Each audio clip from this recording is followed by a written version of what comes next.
Good morning, one and all.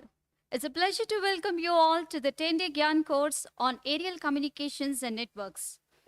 We are thrilled to have such an enthusiastic and diverse group of participants here ready to engage, learn, and grow together. In today's digital age, communication is the backbone of progress. Aerial communication through satellites, drones, UAVs, and high altitude platforms break barriers and ensures connectivity even in remote areas. It is transforming industries, supporting emergency response, and creating limitless opportunities for the future. Before proceeding, I'm privileged to invite our esteemed dignitaries to the dais. On behalf of the organizing committee, I want to invite the chief guest of the day and foreign faculty, Professor Kamish Namaduri, along with Dean R&D, Sonevani Siresh Hari, Head of the department, Professor D. Wakala, and the course coordinator, Professor KLV Sai Prakash Sakuru, onto the dais.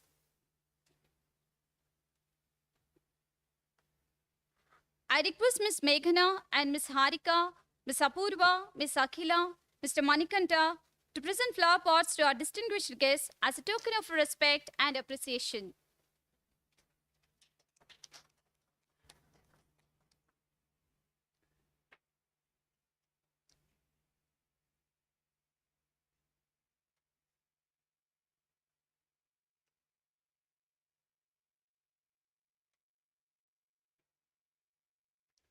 Thanks. Now we begin this auspicious occasion with Vande Mataram. I request everyone to rise for the occasion.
Thank you all. Please be seated. Now I invite our distinguished guests to light the lamp.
Thank you all.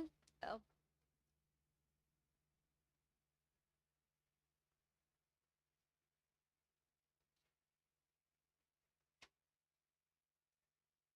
Thank you all. Please occupy the seats.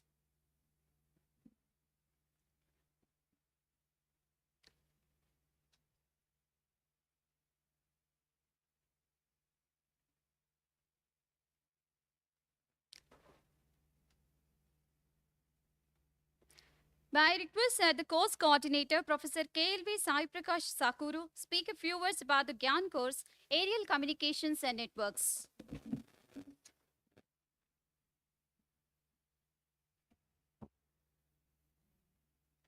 Good morning to all, and welcome to the 10-day Gian course on aerial networks, communication and networks. Let me start with respected Dean RNC Professor Sonovan Sirish, respected Chief Guest and Foreign Faculty Professor Kamesh Namuduri from University of North Texas, Denton, and uh, Head of the Department, Professor D. Wakla Madam, and faculty of the dais and participants.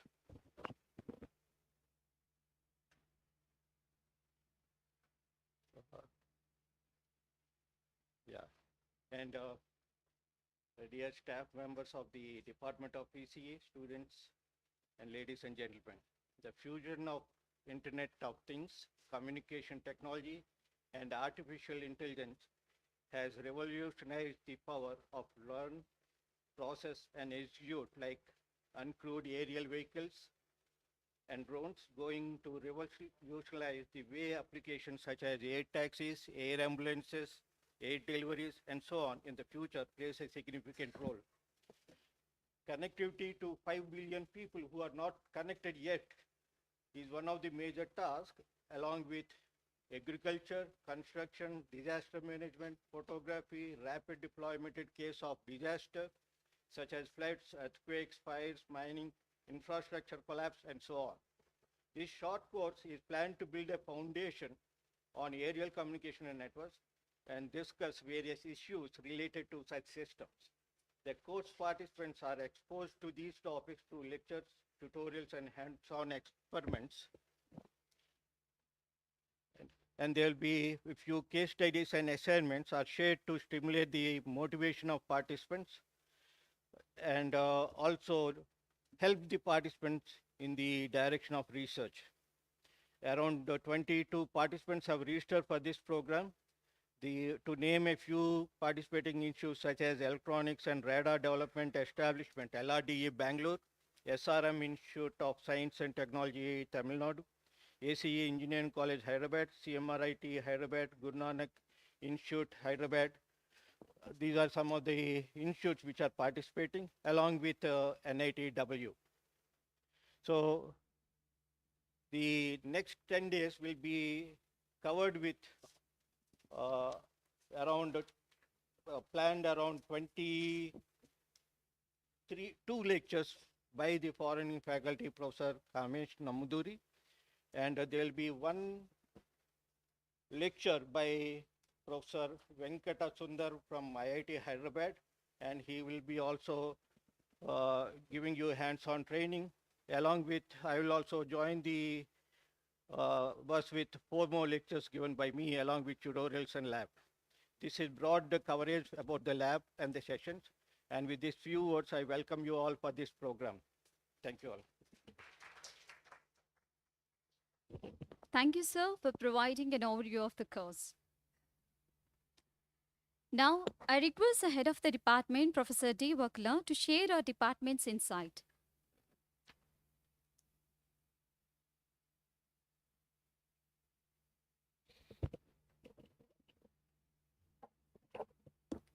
Honorable Director, Sir, Professor Vidyadhar Subudhi, and Chief Guest of today's function and resource person of the Gyan program, Professor Kamesh Namaduri from Department of Electrical Engineering, University of North Texas, Professor S.T. Invasrao, Dean IRIA, Professor Sirish Sonewal, Dean RD, and coordinator of the program, Dr. S.K.L.V. Saiprakash, sir, and dear participants and colleagues, my dear colleagues, and all the attendees of the inaugural function, a very warm good morning to one and all. And today we know that the topic of the today's program, this Gyan program, is aerial communications and network, which is a very important in today's domain.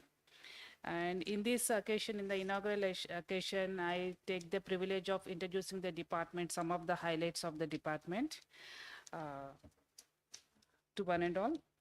Nation Institute of Technology, Warangal was established in the year 1959, and the Department of Electronics and Communication has been one of the key departments of the institute since its inception in the year 1971. The department has expanded steadily over the last few decades and is now recognized as one of the India's leading academic and research centers. The department has strong license with academics and industry across the globe. The department also provides support to R&D organizations. The faculty are actively engaged in providing solutions to industry problems as consultants. The department's academic programs are also rated among the top in the country. The graduating students are well placed in leading academic institutes, research organizations, and the industries. And now I want to introduce the evolution of the EC department in native Warangal. So in the year 1966, MTech Electronic and Instrumentation is initially started in NIT. And in the year 1971, the BTech Electronics and Communication Engineering is started, as well as the department is also started at the same time. And in the year 2000, one BTech program is started with the BTech VLSA system design. And in the year 2006, another MTech program is started with MTech in Advanced Communication Systems. And in addition to the new MTech programs, the department also has started one BTech program in the year 2023 to meet the new evolution in the electronic industries. So BTech Electronics and Communication Engineering with honors in VLSA design and technology is started. And in the year 2024, MTech Embedded and Machine Learning program is started. So depending on the society and the industry and the research demands, the department has also is introducing new programs one after another with the latest content. The department has 39 well experienced and qualified teaching faculty and also 13 experienced non-teaching staff. The faculty have expertise in various domains like VLSA, signal processing, embedded systems, and communications. The department has 180 research scholars and 188 postgraduate students and 689 undergraduate students also. The department has 17 well-equipped state-of-art laboratories. In addition, it also has Center of Excellence and it also has research laboratories in 5G and 5G communications lab, where there is wireless communication lab, mixed signal design lab, analog IC design lab, and system on chip lab, etc. Laboratories are equipped with latest software tools like ACAN, Synopsys, Metagraphics, Xilinx, Vivado, hardware equipment like 3D printer, RF signal generator, spectrum, and laser. Industry compatible FPGAs and toners are also available in the department. And the department has classrooms with well-equipped LCD projectors and good furniture. Digital classroom facilities also there, and AC conference is also available in the department. And all the laboratories are also air-conditioned. Faculty are actively carry out research in various domains, which result in 28 current going funding projects from various funding agencies like SERP, DSI, ISRO, DRDO, MIT, IIT Hyderabad, DST, Government of Telangana, worth 10 crores at present, and many patents are also published, and it also has good number of publications, over 450 publications. And the academic programs of the department are rated among the top in the country. The graduating students and PG students are well placed in leading industries like Intel, Qualcomm, Texas Instruments, Cadence, SanDisk, Xilinx, Synopsys, etc. Along with software companies like Oracle, Microsoft, MathsWork, Goldman, Sachs, and also in the year 2023, total 135 students are placed with 90% placement, with highest CTs of 88 lakhs and average CTs of 25.32 lakhs.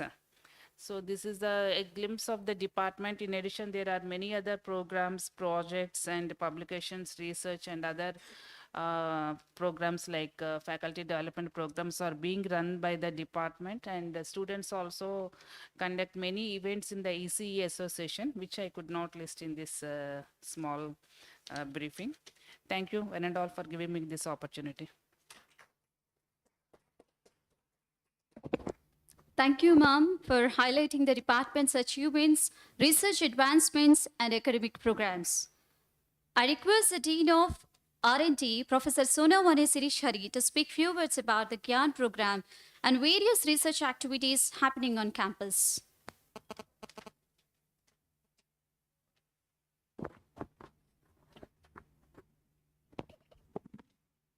Professor Kamesh, the chief guest of the function, and the Gian professor. Professor, my colleague, Professor Srinivasa Rao, head of department, Professor Vakula madam, Professor Sai Prakash sir,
we are also working on to the mission areas of national mission projects actually.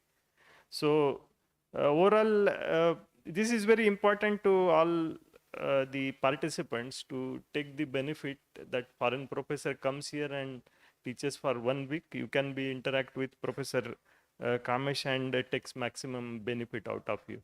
I also thankful to Professor Kamesh to be here to attend the making this Gian program.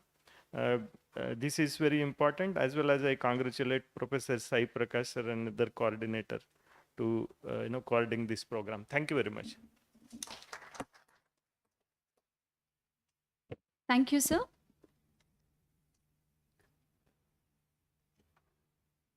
Now I invite Professor P. Muralidhar to introduce our esteemed chief guest and foreign faculty, Professor Kamesh Namudiri, to the audience.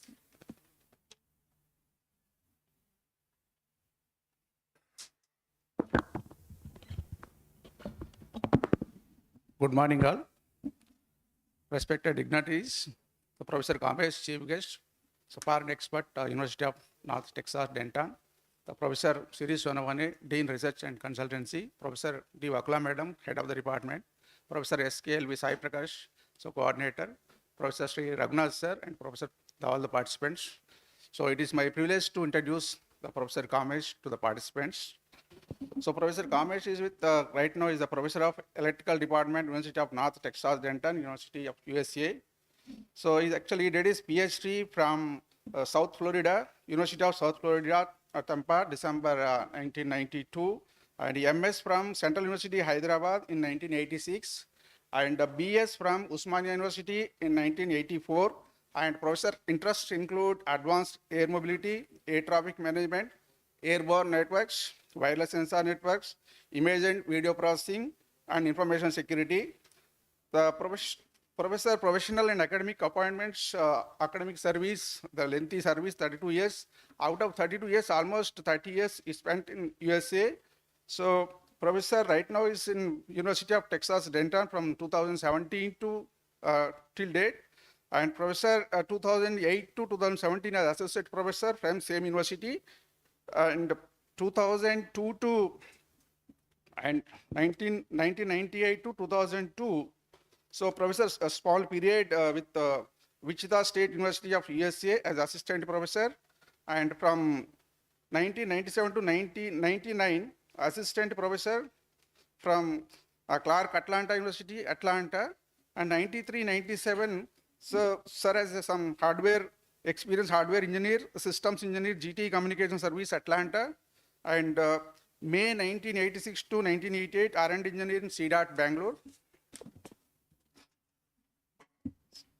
Professional services, sir, from 2022 till date, member of IEEE Future Networks, Initiative Public Safety Technology, Task Force, Airspace Partner and Team Lead, Advanced Air Mobility and National Campaign, nationwide project led by NASA, Vice Chair of Emerging Technology Initiative on Aerial Connectivity, IEEE Communication Society, UAV Expert Advisor, Access Core Standards Committee, IEEE Communication Society, Chair of IEEE P1920.2 Standards, Work Group on Vehicle-to-Vehicle Communication for UAS, Chair Ad hoc Committee on Drones, IEEE Vehicular Technology Society, Member IEEE Mobile Communication Network Standards Committee, Chair of IEEE P1920.1 Standards, Working Group on Airborne Networks and Communications, Member Data Link Working Group, Airlines Electronics Engineering Committee.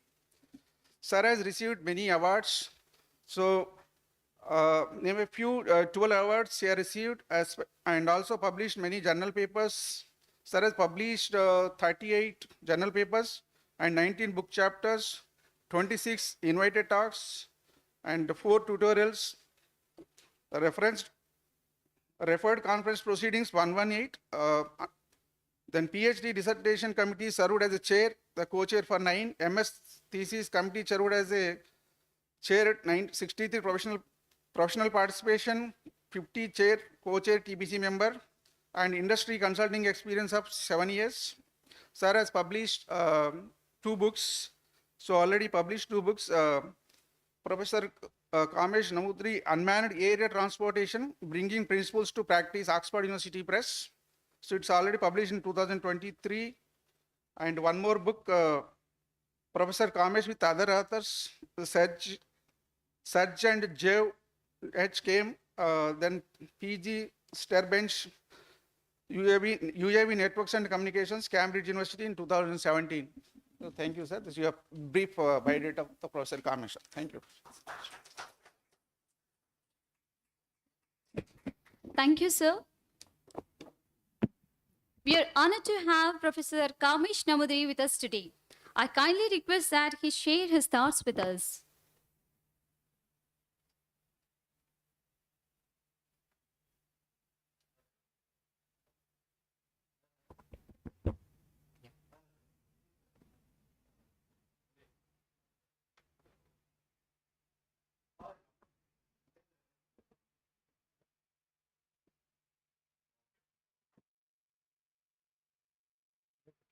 Yeah, good morning, everyone.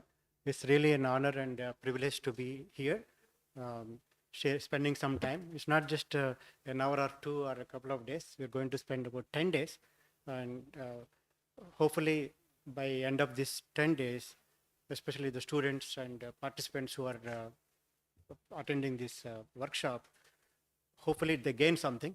My intention is to combine the theoretical principles that I learned on the research or investigation that I did over the past, especially for the past over the 15 years or so, and the practical experience that I gained. Now, to put all this together, as they say, to appreciate a subject, we need to first learn. You gain this knowledge from somewhere, some source. Maybe a teacher told you, you read a book, and then you mull it over, you think about it, understand, what does it mean, how things work. It's more like a analysis or, investigation, your own research. And then finally you get an opportunity to do something. So that's called experience. So starting from reading something, learning from some source, to doing your own investigation, and finally culminating that with your own experience. That's what gives you an appreciation. So fortunately, in my case, that's what happened. Especially the last few years, almost like since 2014, I have been practically engaged in drone communications. Um, so there are many things happening. You might be knowing in different cities and different countries.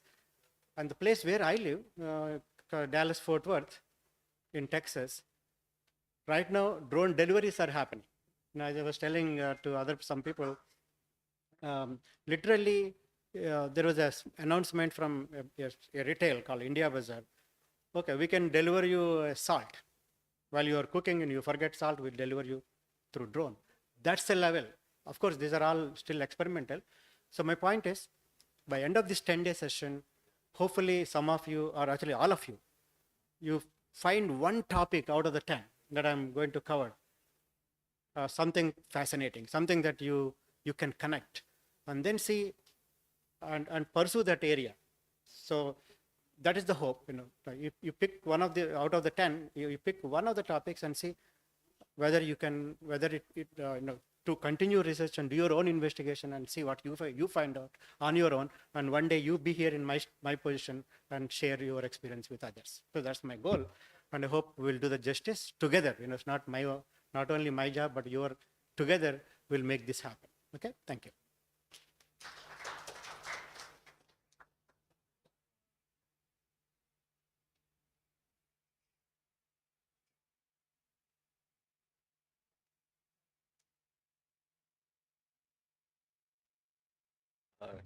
I thank Professor Kamesh for that lovely words about the course program. And if we try to look into the aerial communication and networks, we can see that a lot of things are going to happen in the next few years, starting from now. Starting from air taxis, you can call the taxi wherever you are, and you can get into it and fly to the destination. Air ambulances pick up the remote patients directly. And as Professor Kamesh was saying, air deliveries is the next biggest market in India, where you'll see that you just order the things whatever time you want, and they will deliver. Drone will come directly and deliver the components to you. And apart from that, if you try to see, there is a huge thing going on across the borders also. If you try to see the Ukraine and Russia war, or the Israel and Gaza war and all, there are a lot of activities on drone electronic warfare. It is not, they are not trying to use the high altitude flying objects. They are trying to see low flying objects, low range flying objects, so that it cannot be detected by the radar, and it can still strike the precisely the places what they want. So this is one of the biggest field. If you try to see the aerial communication in defense, low altitude flying objects are more predominantly being used in the wars rather than the high altitude objects, because they want to escape from these iron drones. I think you might have heard about the iron drones or the radars which can track it and all. So these areas are frontier, and the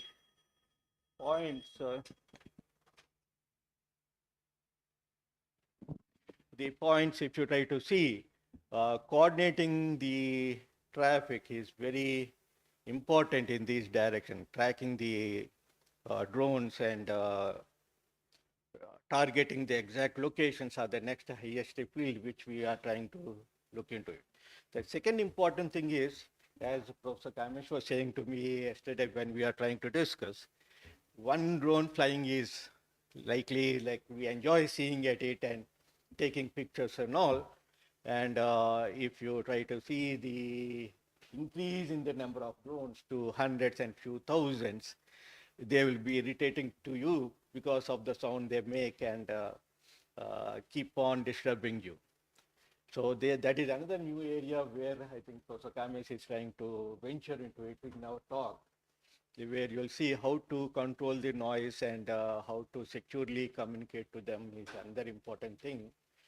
Because right now we are only seeing 1 or 2 drones flying, and they are very lovely to see and have a photograph and all.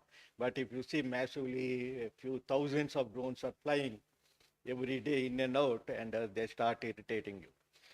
So there are a lot of things, lot especially. Yeah. So so with these few words, like the drone technology is a lot of advances going on.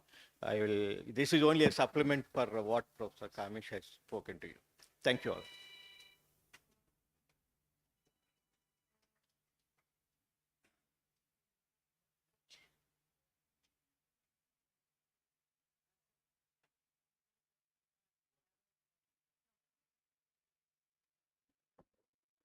Thank you, sir, for broadening our perspective and providing aerial communications and networks knowledge. As a token of respect, I invite the dignitaries on the desk to felicitate our guest, Professor Kambish Namudri.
Thank you.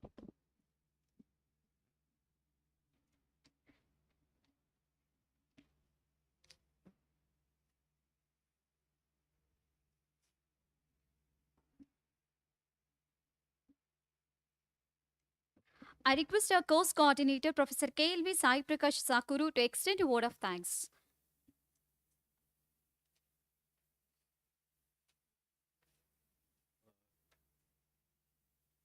It is my duty to say a vote of thanks. Again, I thank Professor Kamesh traveling from all the way from Dallas to India and spending the next 10 days with us. And I also thank our beloved director, Professor Vidyadhar Subudhi, for encouraging us to apply for these Gian courses and inspiring us to do a lot of research, giving us a, can say, a hand for everything what is happening on the campus. So, I also thank our Dean, RNC, Professor Sonovan Shirish Hari, for coming and inaugurating the session. I also thank our Gian local coordinator, Professor S. Srinivas Rao, and he is also Dean IRAA, International Relation and Alumni Affairs. And I also thank our Professor Head, Madam D. Vakula, Madam, for again encouraging us and uh, giving a helping hand in conducting these programs. I also thank our department faculty members, department staff members, department research scholars, and students also of the department. And apart from that, I have to thank our participants and their sponsoring organizations for sponsoring them for 10 days over here. Especially the LRD Bangalore, the SRM Institute, and the other institutes like ACE and CMRIT, Guru Nanak Institute, and so on. I thank one and all. Thank you all. And please join for a snacks outside. Before that, 1 minute. We have Thank you, sir. As we come to the end of the program, I request everyone to rise for national anthem. Jana Gana Mana अधिनायक जय हे भारत भाग्य विधाता पंजाब सिंध गुजरात मराठा द्राविड उत्कल गंगा विंध्य हिमाचल यमुना गंगा उज्जल जगति तरंगा तव शुभ नामे जागे तव शुभ आशीष मागे गाहे तव जय गाथा जन गण मंगलदायक जय हे भारत भाग्य विधाता जय हे जय हे जय हे जय जय जय जय हे Thank you. Sir, I request all participants to join for a photograph. Here on.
Good morning. Good morning, everyone. Um, so I just want to take a few minutes to actually see the spirit of this whole workshop and what is that I would like to present and how you can benefit from these lectures. First of all, no, it's very, yeah.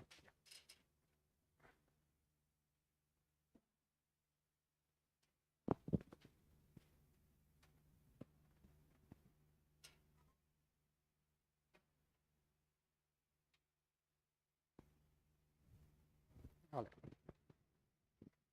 Yeah, so thank you, Professor Sai Prakash, for inviting me, and thank you for the institution, the NIT Warangal, to host this program. Um,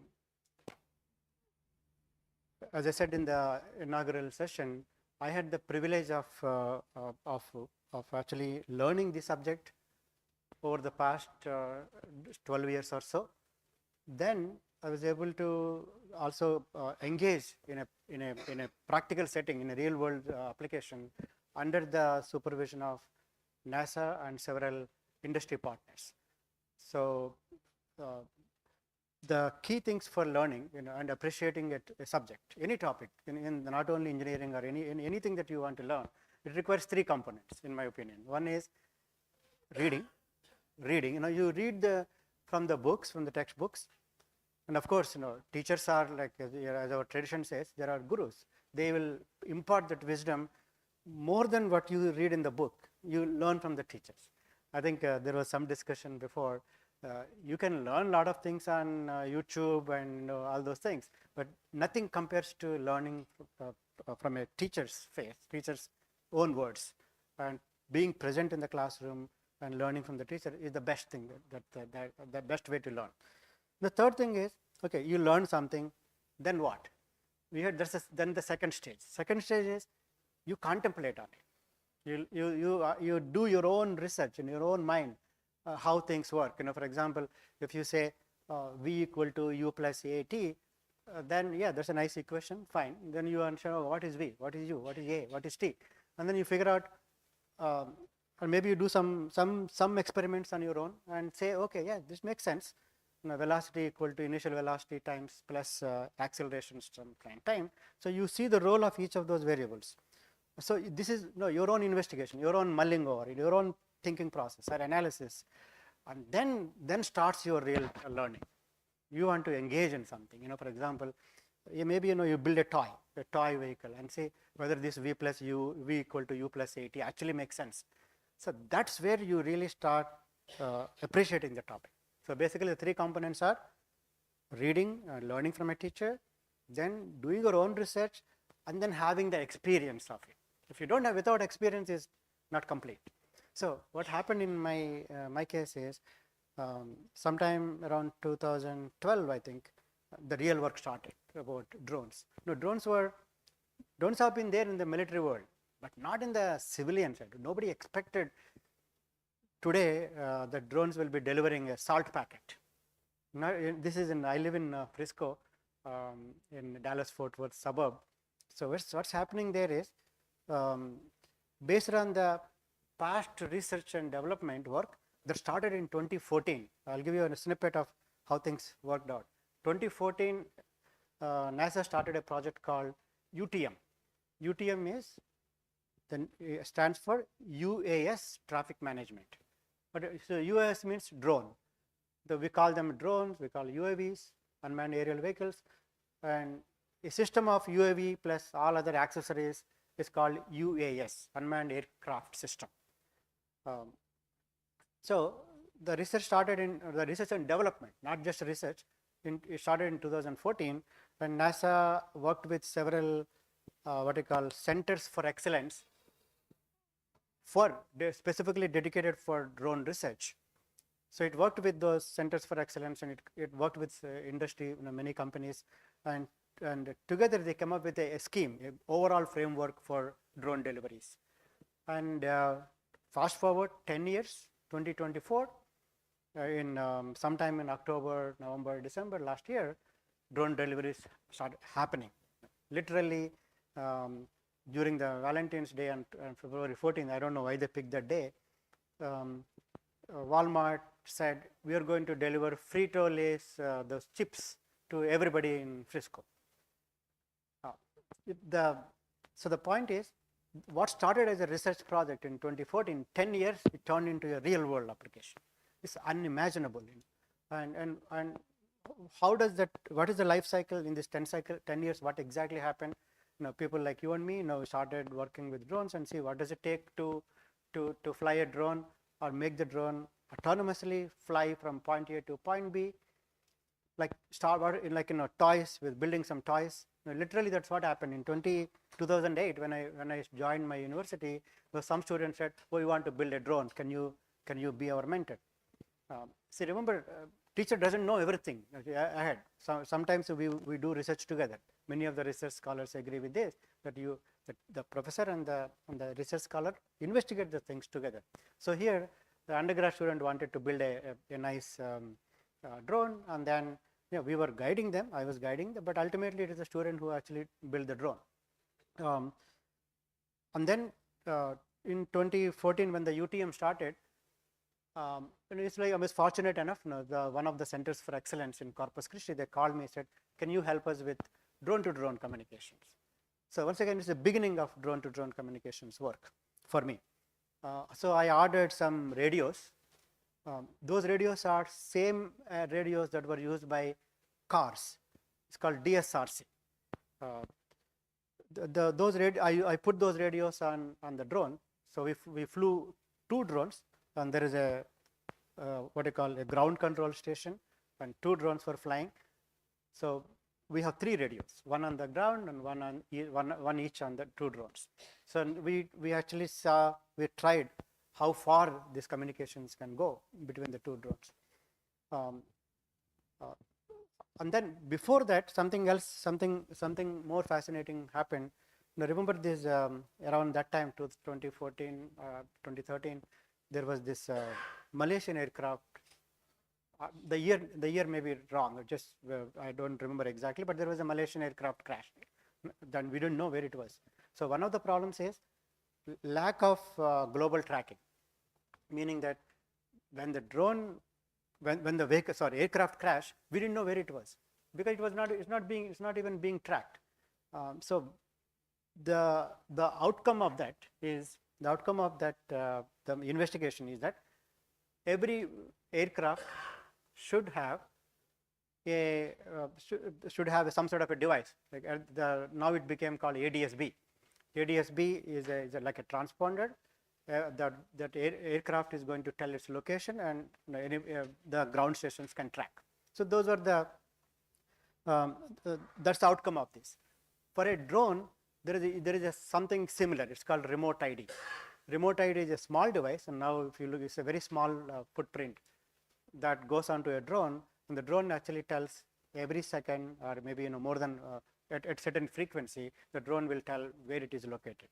So with that remote ID, we can identify where the drone is. It's specifically for law enforcement agencies, but it's good to use for other purposes also.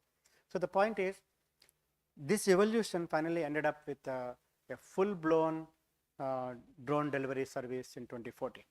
And the same way, around 2018, to be very specific, 2018 November, NASA started a program called Urban Air Mobility. The Urban Air Mobility turned into Advanced Air Mobility, and they changed the name to some other name called AMP. So it started in 2018. Effectively, from 2020, the real research and development work started. Unfortunately, I was able to engage in this project. So what do you mean by engaging? I worked with the industry while the NASA and the Federal Aviation Administration were supervising the project. We did a lot of simulations in 2022, and ultimately I was leading this group of industry. We call that the North Texas cohort, that demonstrated the very first experiment on advanced air mobility, a vehicle flying at a height of 11,000 feet for about 30 miles, and we tested some features of autonomy. So that was a kind of a very first experiment in Texas for sure, probably 3rd or 4th in the whole country. And yeah, I'll show you some articles that were published. So, so that advanced air mobility project was started in 2020. I think by 2030, this is, everybody is guessing, including also my guess. We see some reports that expecting that by 2030, you are going to see advanced air mobility in real life. So there is a difference between the previous project that I talked, UTM, and this project is called advanced air mobility. The difference is UTM is for drone deliveries. So these are small drones flying about 400 feet, roughly 1 meter equal to 3 feet. So you can say about 400 by 3, about 120 meters or so. And then advanced air mobility vehicles are large vehicles carrying people. So it's like you can call unmanned air taxi. The more correct term is uncrewed air taxi. There is no reason for just saying unmanned. So it is an uncrewed aircraft carrying people from place to place. There are challenges, of course. So notice the difference. When I say drones, they are small drones flying under about 400 feet. And when we talk about air taxis, they are flying about 10 times that, 4,000 feet, or about 1,200 meters and above. Okay. So these are not exact altitudes, by the way. 400 feet is something normal, but as far as air taxis are concerned, actual altitude will be determined by the Federal Aviation Organization. And one more interesting fact is, who manages the traffic for drones and air taxis? It's not the government, it's not the Federal Aviation, it is a private industry. So there are things might change over the time, but primarily, even though the guidance and supervision and overseeing the projects are done by government, practically drone deliveries and air taxis, all this are going to be managed by the industry. Anyway, so what I'm trying to draw a comparison is what started in 2014 as a research and development program by NASA turned into real world application in 2024.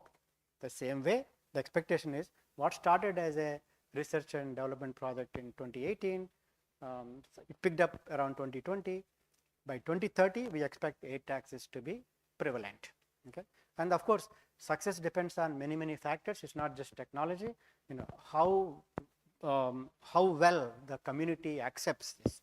So air taxis are not just technical development, technology development. It depends on community acceptance. So we'll talk about all this. So my experience is that I engaged in both UTM project as well as AIM project, and that is why I am so passionate about this subject.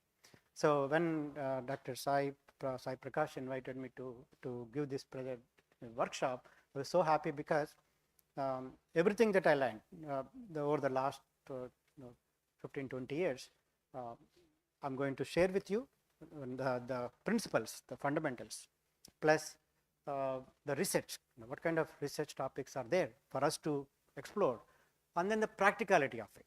So this is what I want to share.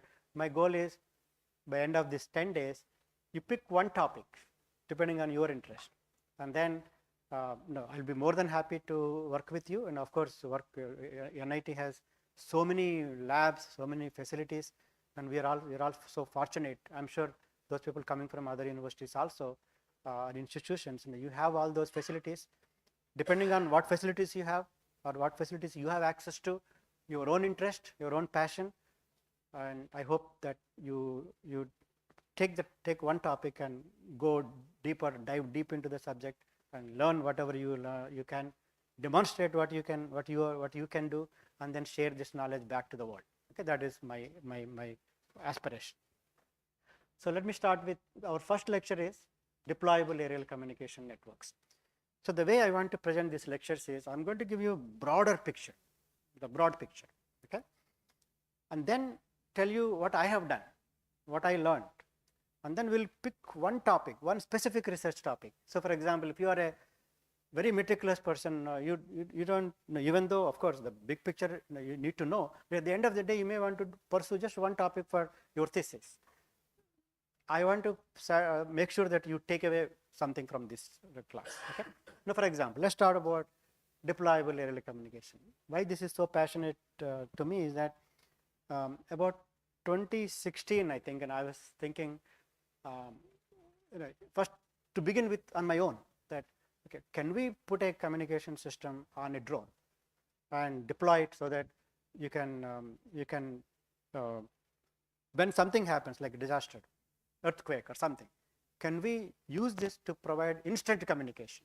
In fact, even at that time, my vision was that there should be such facilities, such infrastructure should be available at every fire station, for example, or every police station. So when something happens, just deploy the drone in probably less than 20, 30 minutes, and then make sure that the phones start working. And obviously, when you have an idea, you have to make sure, you have to remember that a lot of people will be thinking some similar ideas. Okay, no idea, unless you, at some point, of course, with all the knowledge and experience, you will come up with a novel idea that nobody has done. But in my lifetime, everything that you think, you can for sure think about there is somebody else who has done that. Okay, so but what's fascinating is that I always first think about an idea on my own. This is what I suggest students also. Whenever some spark comes somewhere in your mind, just explore on your own. Forget about the rest. Forget about the world. Just explore on your own, and then see, and then come back to the literature and see, do the literature survey. So that way, you are not somewhat what I call influenced by the literature. Okay, so literature has both pros and cons. Literature helps you to learn what has been done before and what is new. At the same time, if you think you come up with a new idea, I suggest that you explore on your own without looking at anything else, and then go and do the literature survey. So I tell that to my students. So this idea was, I started on my own, and then it was about 2014, 2015, I think I started this deployable communication, especially drone with a 4G communication system. That was the idea that I had. Then I reached out to many people.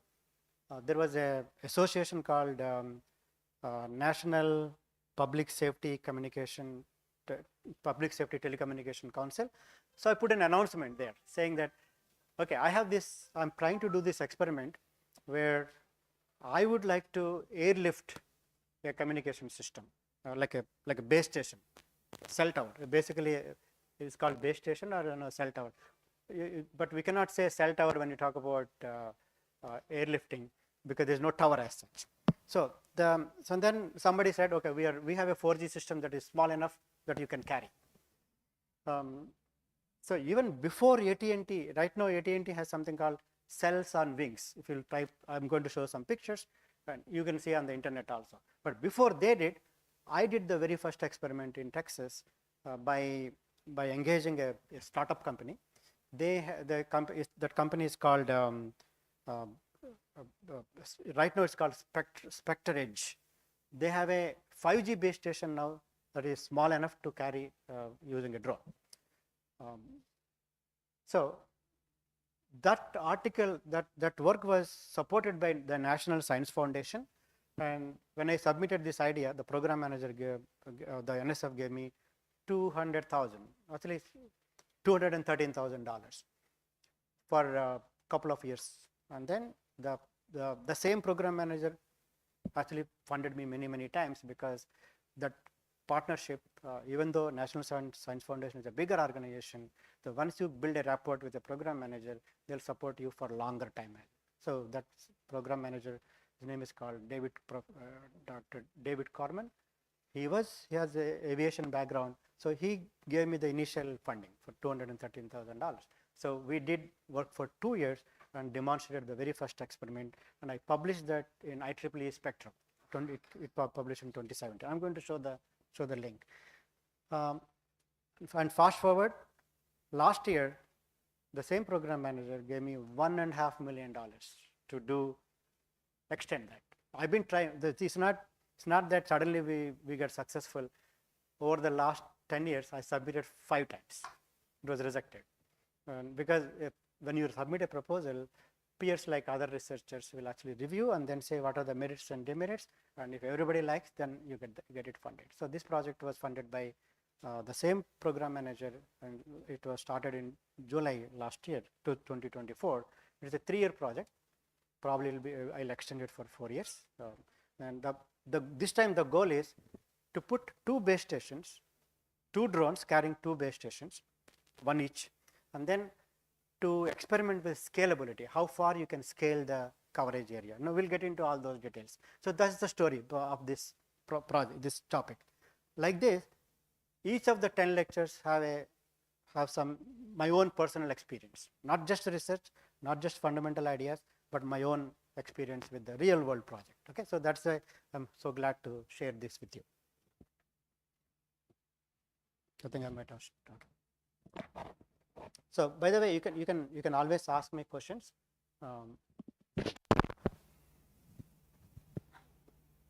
In the middle if you want. Okay.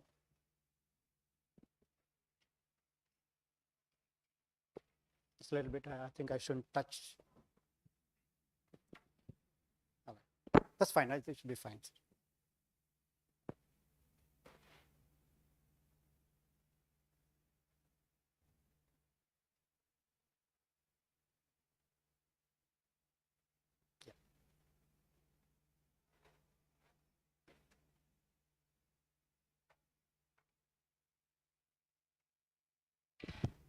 So the big picture here is, so this is the outline.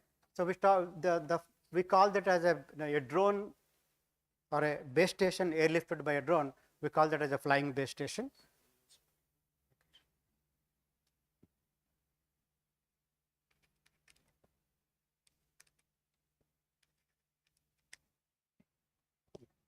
I'll be careful enough not to touch on this. So we call that as a flying base station, or aerial base station.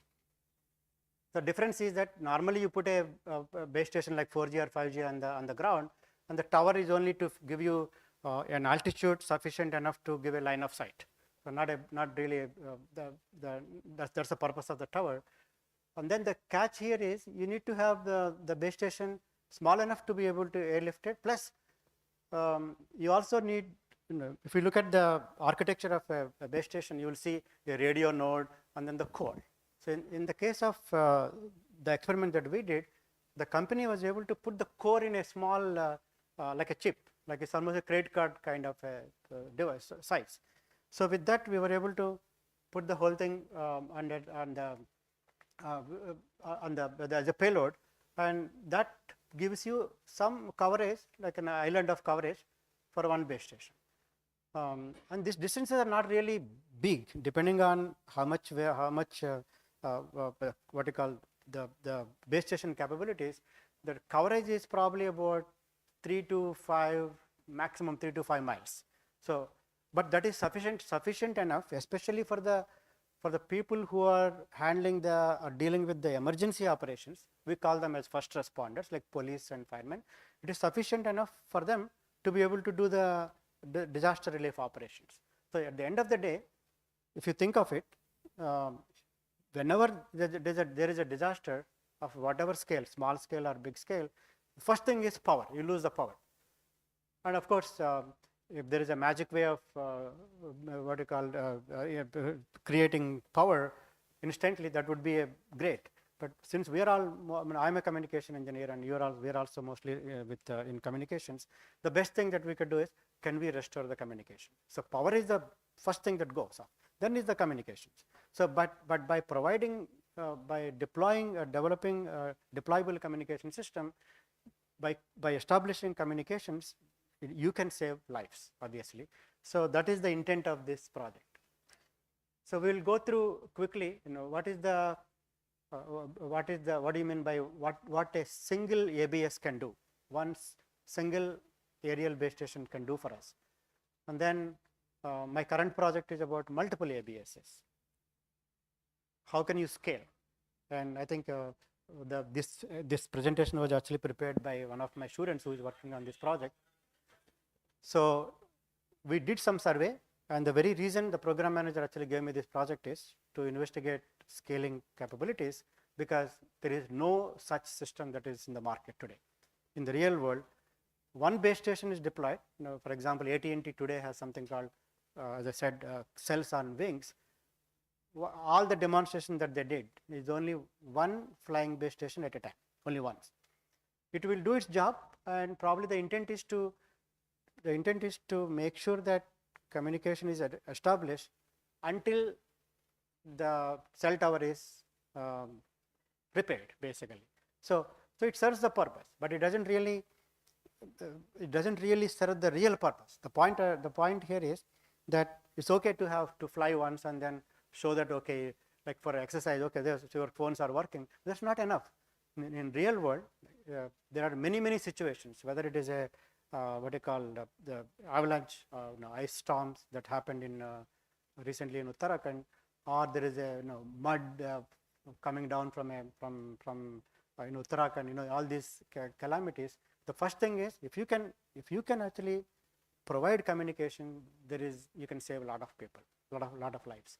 So at this point, it's like some demonstration or some simple exercise with one base station, but the real solution that we were looking for is being able to deploy one or more base stations, flying base stations, and to provide the communication in the real world, make your telephones work or cell phones work until all the cell towers nearby are restored. So we'll look at the big picture here. The topics that to continuing the topics, we'll look into what are the technical complexities and challenges, and ultimately, what kind of problem that you can do. If you are a researcher, what is the problem that you can address? Okay, we will stop, we'll go until that time.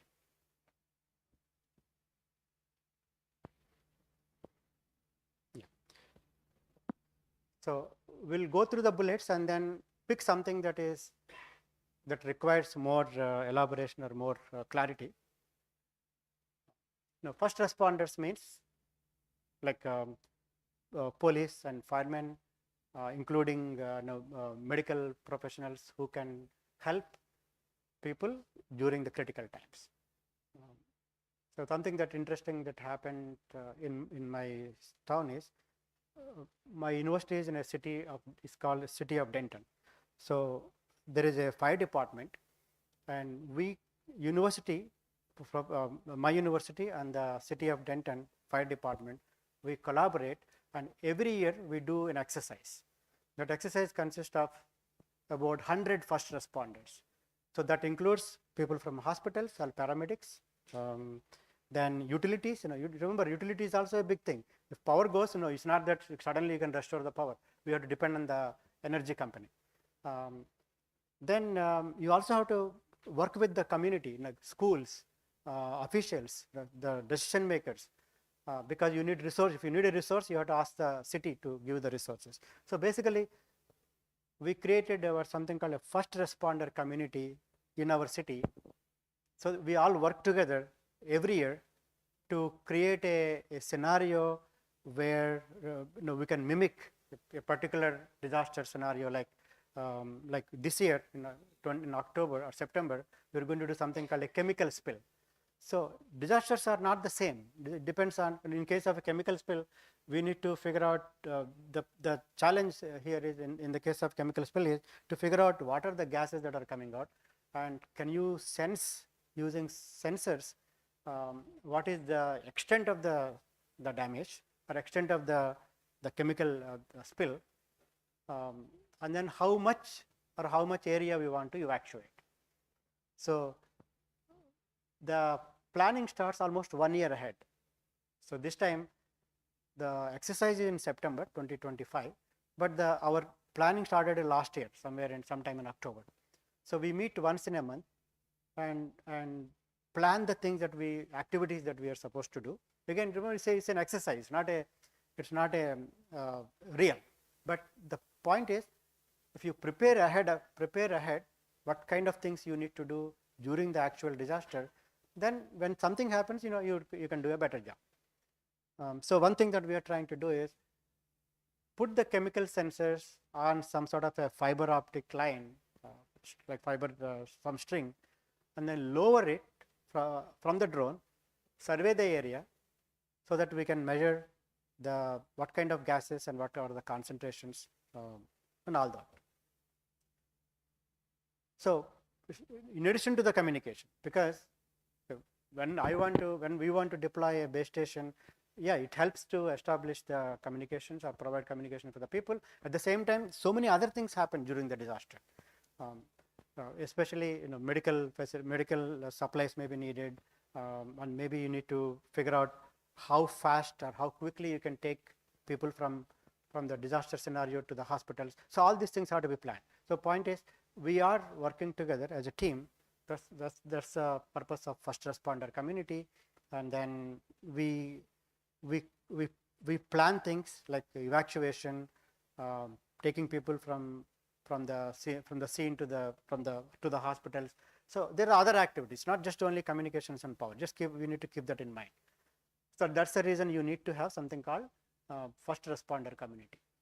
All right, and as we know, each minute counts. We don't have to give any proof or anything. Every second counts during these disasters. And then the traditional communication infrastructure. When something happens, like an earthquake or some other similar accident or hurricane, then the first thing is the cell towers are gone. The reason you are actually getting into this deployable communication system is to substitute, to come up with an alternative. And there are many kind of disaster scenarios, and each one is very unique. All right. So that's the point. Why do we need aerial base stations? Because of all this. And one more thing is, remember, it's not just technology advances. You can develop IoTs, you can design all kinds of sensors, but when disaster relief operations are taking place, somehow the technology has to fit in the circumstance. For example, the way I see is that technology should help humans to communicate better. Meaning that, think about, like, you see a victim. There is a victim and he needs some assistance. We need to be able to figure out what kind of assistance he needs, or she needs, and send it to the decision maker, so that we can provide the resources to that person. So which means that we can't just depend on technology. Another interesting thing is, one day we developed a beautiful gadget, and then I took it to the fire department. They said, we're already carrying 40 pounds of weight with our suits that we are wearing. So even you give me 1 gram, it's too much. So see the misalignment. Just because we have a great idea and build a nice device doesn't mean that it's going to be useful in the scenario. So you have to be very careful in terms of what are you building, how does it fit in the situation, and is it really helpful?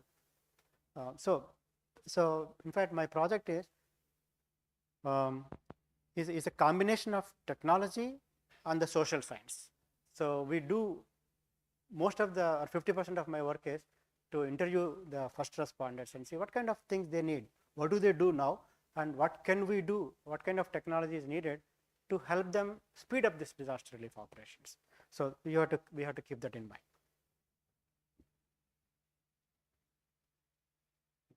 So in general, I already talked about this, but I just wanted to highlight.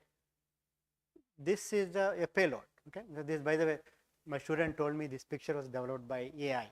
He gave some description, and this is what it developed. And I think it depicts reasonably well. So here is a scenario, some disaster relief, some disaster scenario, potentially an earthquake or something, and then the payload is potentially it could be able to. It depends on the capability of the drone, right? So how much you think the 5G base station can weigh? If you talk to any company, like any 5G company, up to about 20 pounds, including the battery and everything, it could be up to 20 pounds. In my town, in Dallas Fort Worth, we have a company called Ericsson and Nokia. They can have the equipment, but there are a lot of configurations. It's not just okay, you have a nice system in a box and then put it on the drone. It's not like that. You have to think about the scenarios.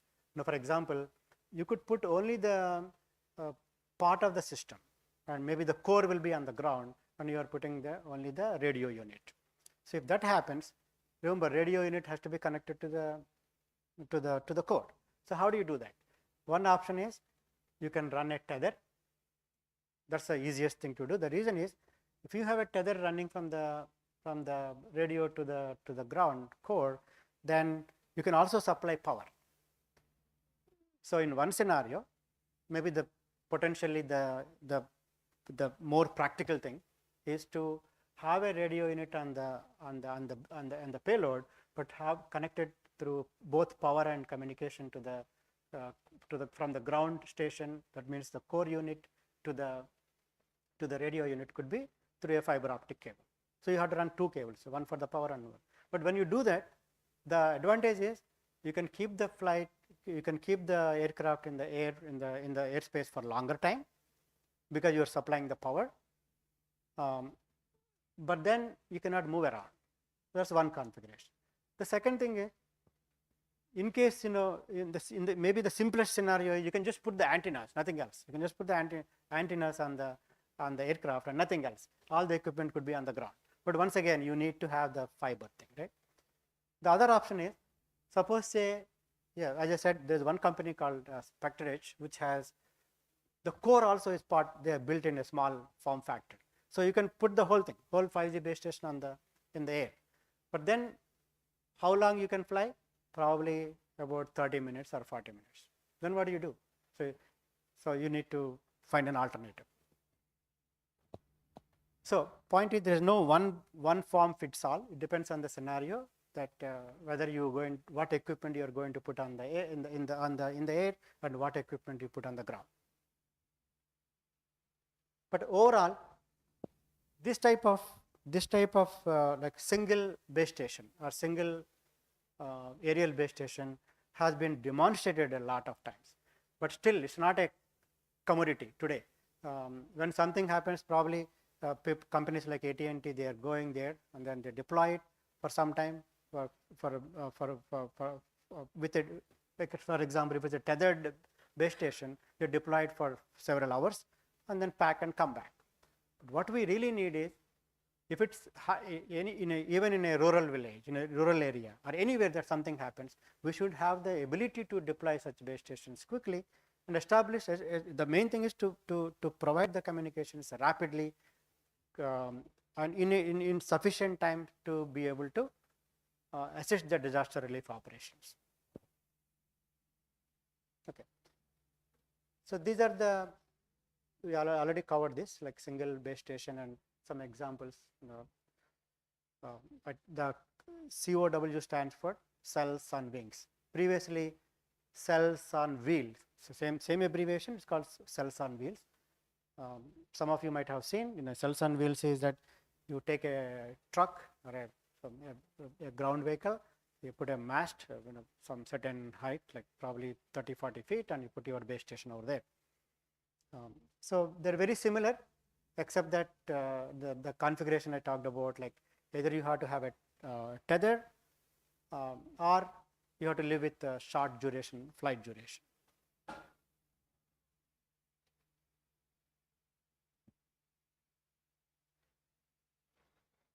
Okay. So let's go into a little more detail. These are if you assume it's a tethered base station, then you can deployment is well understood. You can work with a what you call service provider, whoever is the service provider, and you can make arrangements to deploy a base station. But of course, because it's tethered, you cannot dynamically reposition. You cannot go around. So what does it mean? That means you have to somehow figure out where to deploy this, fix the location, and deploy it. Once you deploy, it stays for a long time because you are providing power, but then you cannot move around. And this is not suitable for a large disaster, meaning that something so think about it happened somewhere in once in Puerto Rico. Puerto Rico is an island, and then things can happen, and it's like bunch of islands. So suppose there are a bunch of islands, then one station will not be enough. Deploying one base station will not serve the purpose.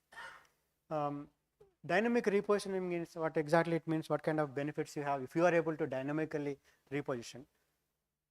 Meaning that imagine that you have a infinite power, and then you're able to put a base station, then you can fly around and see where people are stuck and where is the need, and then provide the communication.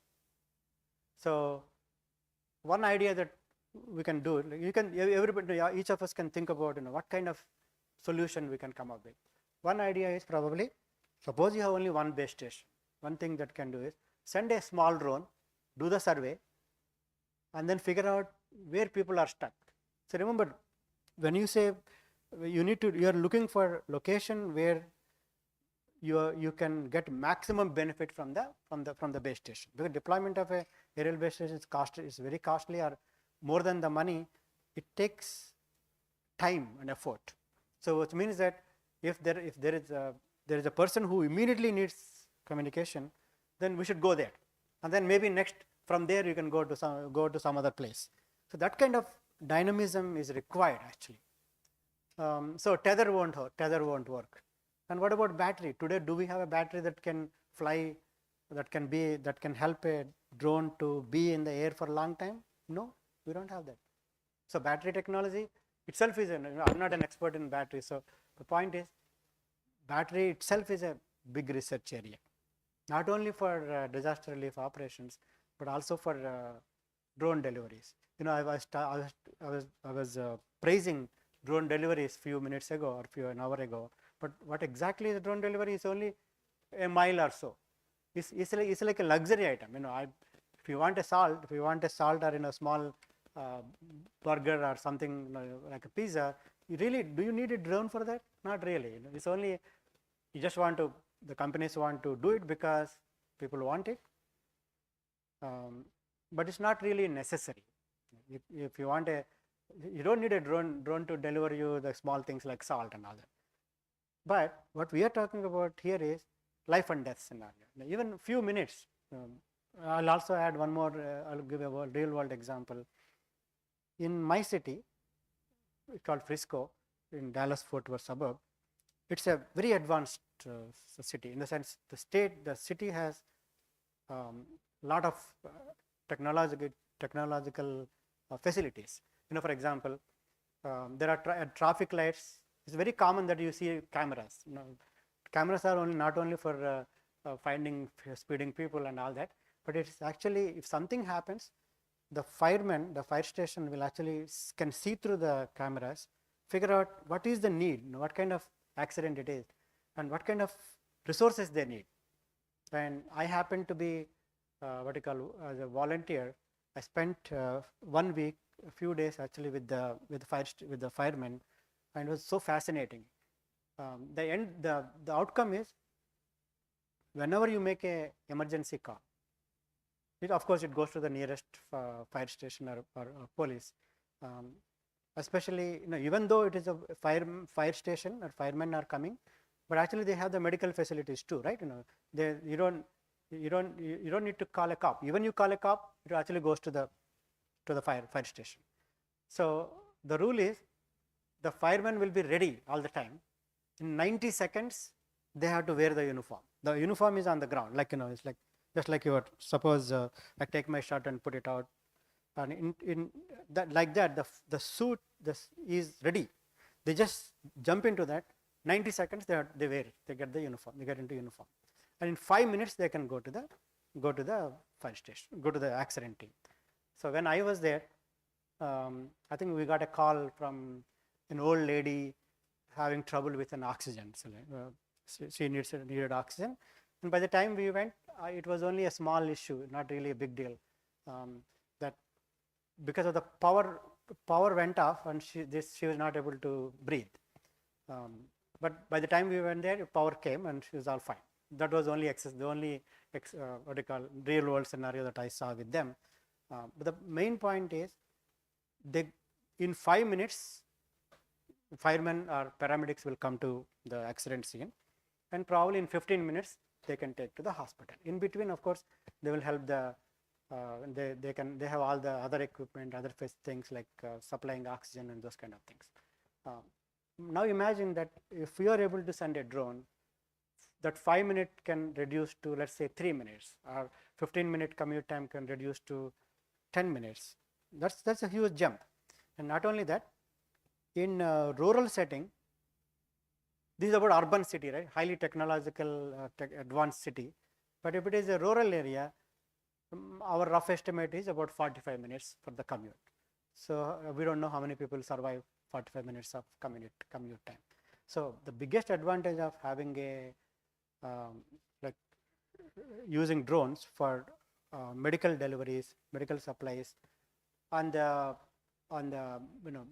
drones again for ambulances, and this kind of application. These are the critical applications that we need. Okay, so ignore all the fun things that we can do with drones, but the most important application, this is one of the important applications. So, and then, so what are the benefits of single base station? Yes, you can deploy it quickly. We understand how it works. It covers one what you call some island of area. The coverage area is limited, but if you can have a better battery, and if you can move around, you can do a lot. So one alternative is send one drone to look at where the people are, where people need, and then figure out which location you want to deploy the base station and do it. Isolated small areas it will work, but for it cannot, you can't expect high performance. You cannot do optimization and all those things. Yeah. And today these are common, and common in the sense you can probably, I think I talked to the AT&T person who actually was doing this work. In half an hour they can deploy. Yeah, but if it works, it works. It doesn't work, it doesn't work. But with all these cons that the negative things that we talked about can be solved with multiple base stations.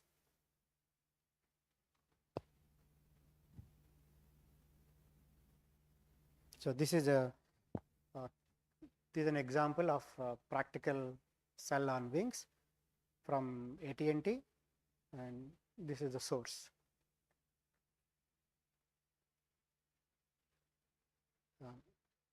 Yeah, there are many times or many scenarios or many disasters scenarios where AT&T is the only company, I believe, in the US which is doing this.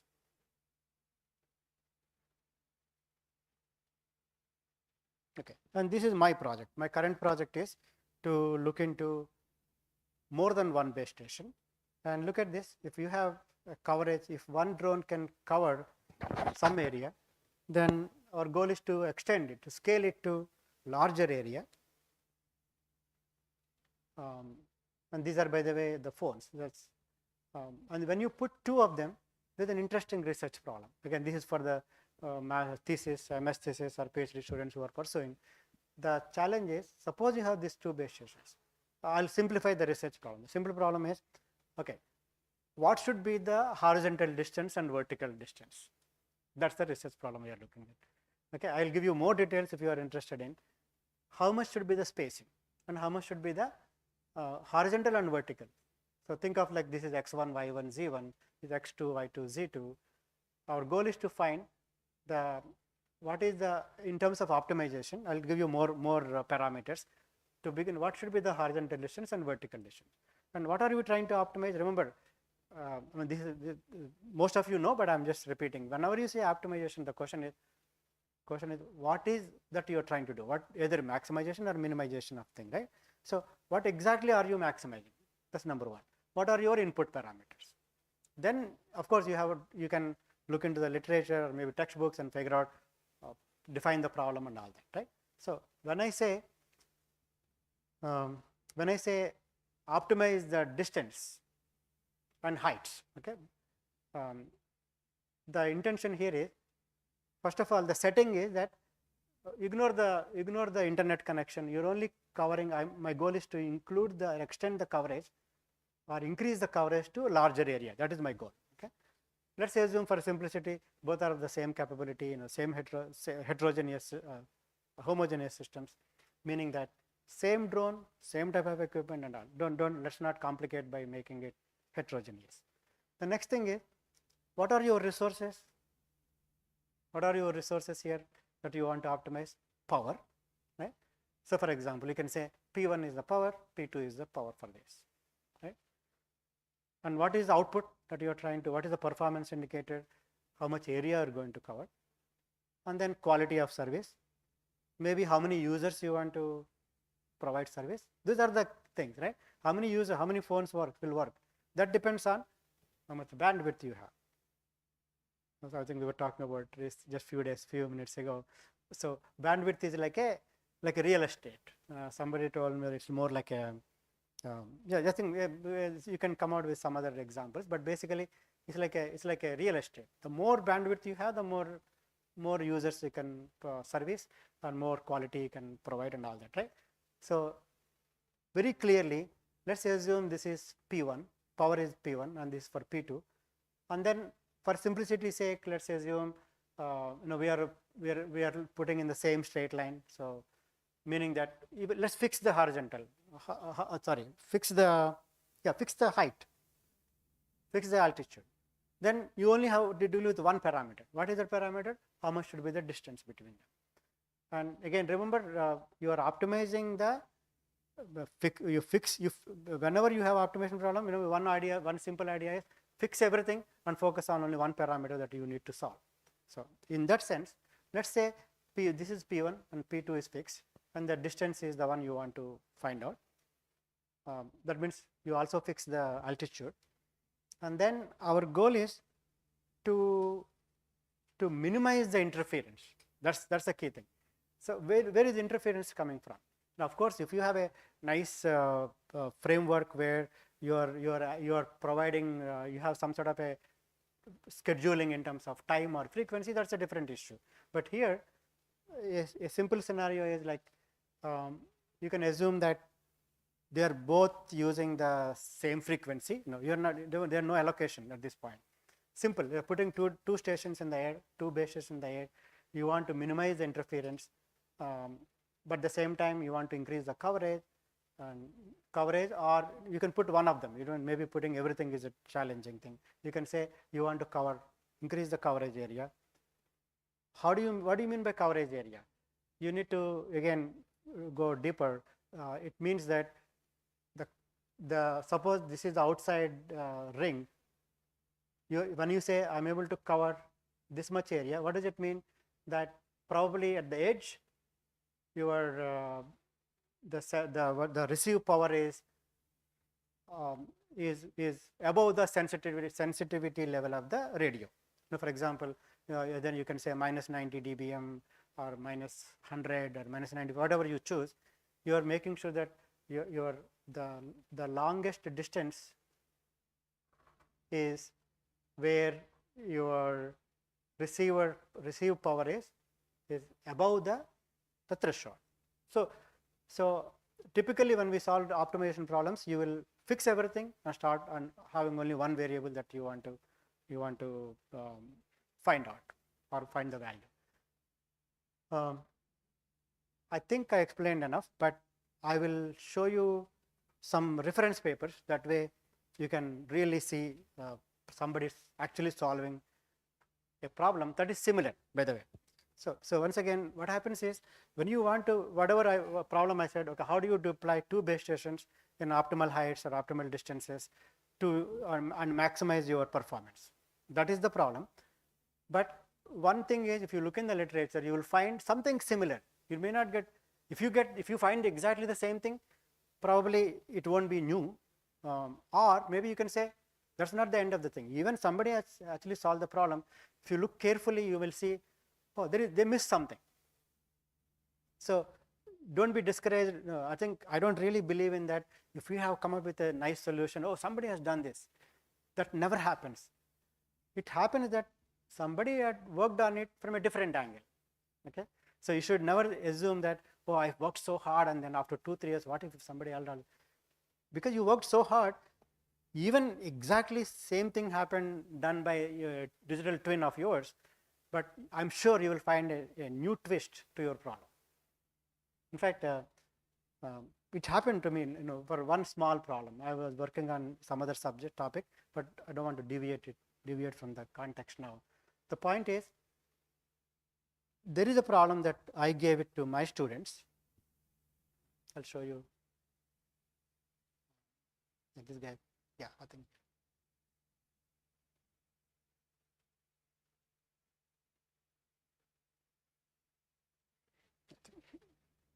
Yeah, these are some of the references, but there was one problem that I found where the researchers were trying to optimize the placement of one base station, one aerial base station, with respect to a ground station. So there is a terrestrial base station and an aerial base station. They're trying to optimize the placement of the aerial base station with reference to the ground base station. That means existing cell tower. Okay, then let's continue. I hope you see the main idea here. Let's go back to.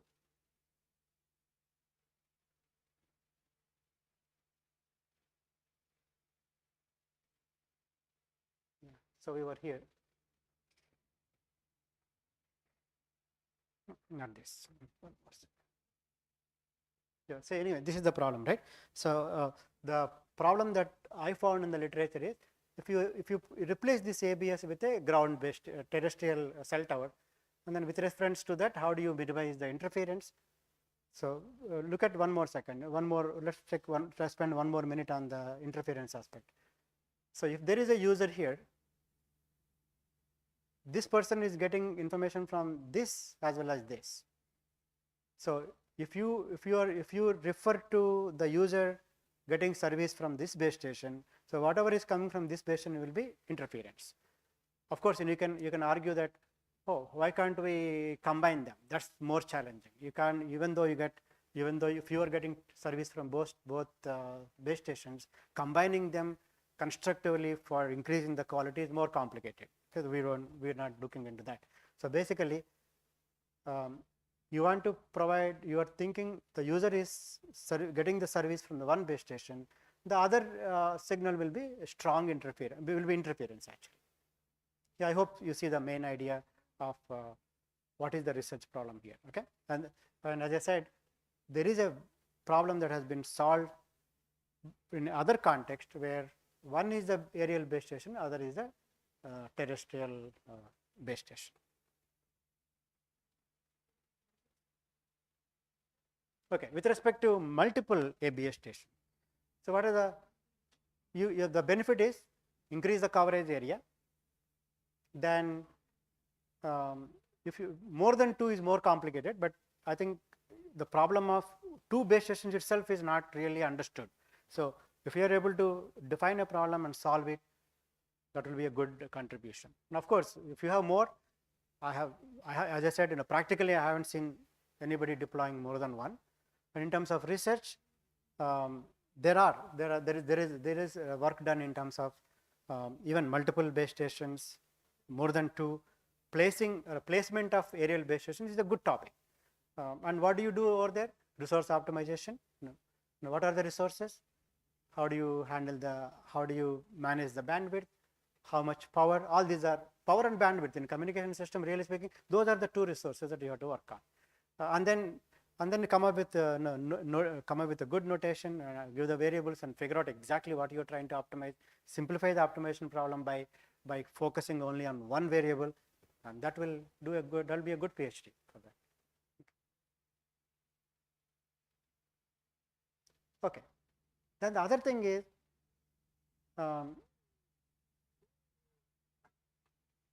yeah, good. I'm able to figure out now how to go back. So this second station doesn't have to be another base station. It could be a relay. The why relay is important? Again, you don't have, you can just put all you need is putting some SDR, maybe a software defined radio that acts like a relay from here to, from this user data, goes through this and then goes to a base station. So suppose you have somewhere here you have a cell tower. Our goal is to be able to provide communication among the users within the area, but from here you should be able to make an internet call, connect to the old internet or rest of the internet. So that is called in some term, in some term it's called also backhaul. Backhaul means internet, basically think about like internet connection, and now you can imagine one is, yeah, if this base station or a relay can connect to another cell tower, you are good. The other option is maybe you can use a satellite. So for backhaul, again think about backhaul as a connection to the internet, because if you are able to provide one, if you deploy one base station, it provides coverage for certain area and that's it. So why do we need it? Suppose the first responders are here, they are able to communicate, or if or maybe one person can call other person within this area, but it doesn't mean that you are able to make a call to somebody else outside this area. So for that you need a backhaul. Backhaul could be through the relay, that's one option. The other option is maybe through a satellite. So these are all options, but there are challenges with each of them. For example, if you think about geo satellite, the delay is longer. That probably takes longer time. But then other option is LEO. With LEO satellites, we all know that the satellites only stay for a few minutes in the horizon and then they go away. So then the challenge is about handing over. But in general, for example, if you buy the SpaceX terminal, you can use that as a backhaul. Starlink thing, it works actually, Starlink. Yeah, in the context of LEO satellites, there is one more research project that I am currently involved, is that how to predict the satellite. So that's something quite interesting. They say, of course, satellites are predictable, but what we are looking for is not just a prediction of a particular satellite. The challenge here for us is, I'm actually going away from this context. Suppose you are making a phone call, you are connected to one satellite. So I'm making a phone call and connected to a satellite. So if you are able to predict which satellite comes next, then you can do the handover quickly. Otherwise, what happens? Your phone has to see, which satellite is going to come, based on just like the way we in cell towers mobility management is handled. We can, depending on your mobility, your phone will tell you which cell tower to connect to. But here what we are saying, which satellite to connect to. But obviously it is more complex or more time consuming. If you are able to predict which satellite is going to come next, then probably you can be like a proactively connect to the next satellite, right? And that's not enough. You need to think about what next. Because if your phone call lasts for 30 minutes, you're going to connect to multiple satellites. So understanding or predicting the sequence of constellation of satellites is a problem that we are working on. And again, I haven't done a thorough literature survey on that. There are works by other people. I'm just sharing with you in terms of the challenges associated with the satellite connection. But in general, satellite connection is a good backhaul that you can think about. And one more thing. Let's assume this is for a minute. Let's assume this is our terrestrial tower, okay? And I want to see, again, our goal is to connect a backhaul. So to do that, there is something called in-band communication. Some of you again may be familiar. What do you mean by in-band communication? Within the bandwidth that is available, or within the spectrum that is available for this base station, you could use most of it for connecting with the grounds, and there's percentage of, let's say 20%, to connect as a backhaul. So basically, in band communication, you are using 20% or some percentage for backhaul, and the remaining is for the users. So that's also a beautiful, if you type, go to Google and type example of in-band communication, you will see some examples. In fact, when I was sitting with my student, I wanted to give him an example. Then I actually asked for I went to ChatGPT and asked for, give me a numerical problem for in-band communication. It gave a beautiful problem.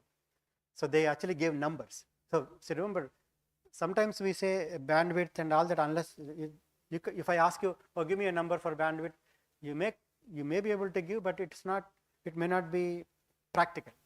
Suppose you say, 1 gigahertz. It may be, if you say it may be too high basically, or if you give me an example like 10 megahertz, may be too small. So by taking a real world example, you will appreciate how to define a problem properly and also solve it. So in this case, roughly a typical scenario for a base station is, let's say your bandwidth is 100 megahertz. So the saying is 20 megahertz go to in band as for backhaul, and 80 megahertz is for providing the service. So you can compute now. So suddenly the problem become more practical. Say how many users you can provide, and of course you have to ask more details, or what kind of services they are using. If it is only for phone calls, probably 5 megahertz is good enough for phone call. But if they are using something more like, of course, in emergency scenarios, nobody will watch TV and entertainment. So with some assumptions and more realistic values, you can solve a real world problem. Okay? And these are all open problems, by the way. It's not that with base stations, each problem that I just talked about, at least if some parts might have been addressed in the literature, but there are many open problems. And in fact, as I told you, right, my student told me after his research said, nobody deployed more than one base station so far in the world. That's what about backhaul? No rigorous backhaul. I think I saw, long time back actually, many years ago, there was a satellite station. There's a big van with a satellite connection like SpaceX terminal, and then here you are deploying. Yeah, only for no, it works, but it doesn't really. It's not solid. And by the way, there is lately there is so much emphasis on resiliency. In fact, I was sitting in a panel one of these recently, and there was a beautiful, well-written proposal by someone who really understood what resiliency means. And I can't give you more details because I'm not supposed to tell. The point is, that caught attention. Resiliency is so critical. In fact, I have another project from National Science Foundation. It's called Resilience Intelligent Next Generation Systems. It's abbreviated RINGS. There was about $1 million grant. I'm fortunate to be selected among the 40 applicants, 40 proposals that were selected by National Science Foundation. Mine was one of them. It has been 3 years, but a lot of wonderful work has been done in that. So resiliency means, given the uncertainties, given the challenges, can you keep the network live? Can you keep the connection live? That's important. Now think about when somebody, in this scenario, somebody is making a 911 call. Don't you want that connection to be resilient? Okay, so that is the power of this. That is the reason why I was passionate about this project. Since 2016, I've been working on this. As I said, first I got a small grant and I was able to demonstrate, but it's not. I'm not happy, because what's the big deal? You show something like okay, here is a drone. Here is my. I'm able to make a phone call. It doesn't mean anything. What we need is, can you deploy such systems on demand in 20 minutes or 30 minutes and make sure that the connections are resilient? Then you make a case. Save one person. That's it. Whole life you can be happy. Maybe you can get a ticket to heaven, Anyway, I think let's stop here, and then we'll talk more in the afternoon. Okay. I think this is my first lecture. I hope the way I wanted to present to give you a big picture. Why this problem is important. As somebody said, who cares? That's number one. Number two is, if you are a researcher, what is it for me? What is it for you? What is a small problem that you can take, do like a part of your MS thesis or a PhD topic, dissertation? And there is enough information for a PhD topic here. In fact, I have one PhD student already in the middle of this. And because of this grant, I'm able to support one more student who just started. And then, yes, actually, I can provide.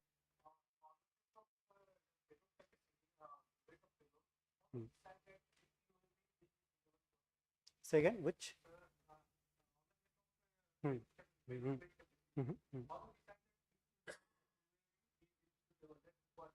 Yeah, yeah. It's actually, really speaking, you don't have to fix UAV.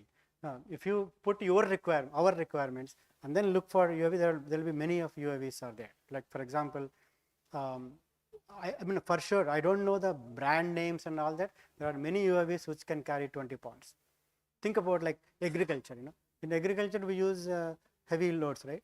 So 20 kilogram is not so common, but there are. But not only that, I have seen some students building drones that can carry. For example, in IIT Hyderabad, there are two youngsters actually. They have been working in for 2-3 years. The problem is they're trying to get funding, but they actually demonstrated. They sent me some videos that they can airlift up to 70 pounds. So UAV is not really a problem. The challenge is probably is more of battery is one issue. Of course, you have a solution. You can have a tether. Okay, that's not that solution is there, but that doesn't really it doesn't give you the flexibility. But at least to begin with, yeah, there are drones which can carry the weight of a base station, and then with a tether we can do it. Say again.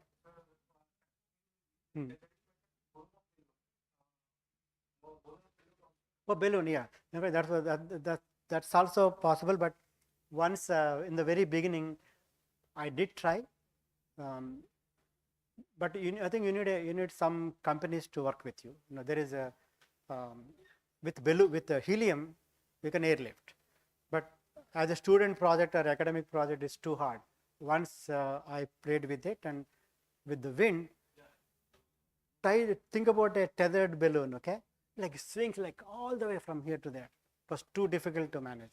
But there are airships.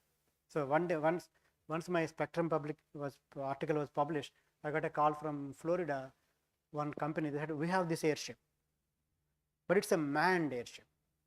Not only that, they asked me, we are taking this from Florida to California, and they asked me, well, we want to show you.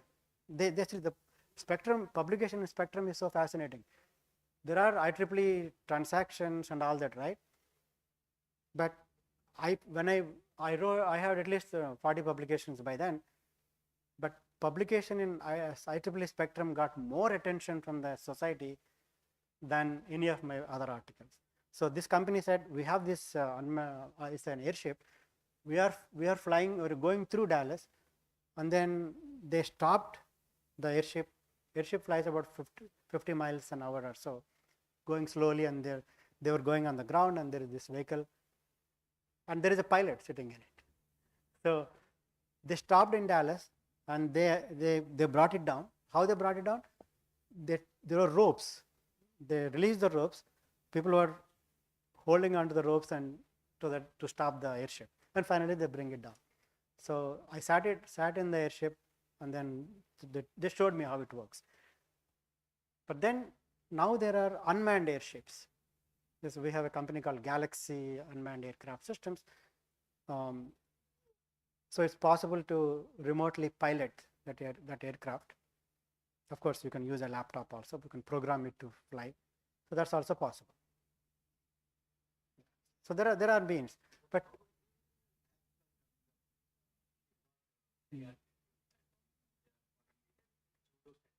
pseudo satellites, yeah. Right, you can fix the location, yeah. That's true. Apps are there, yeah. Right. Yeah, it is. Yeah, mm, the point, there are the other one problem with this, with the very expensive. It costs about $1 million if you want to, and you cannot do it like in 20 or 30 minutes. The best, yeah.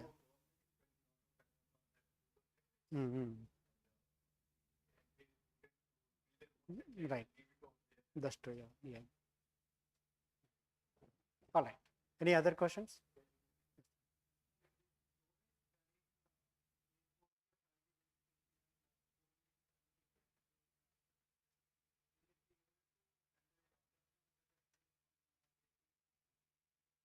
Will it be able to handle?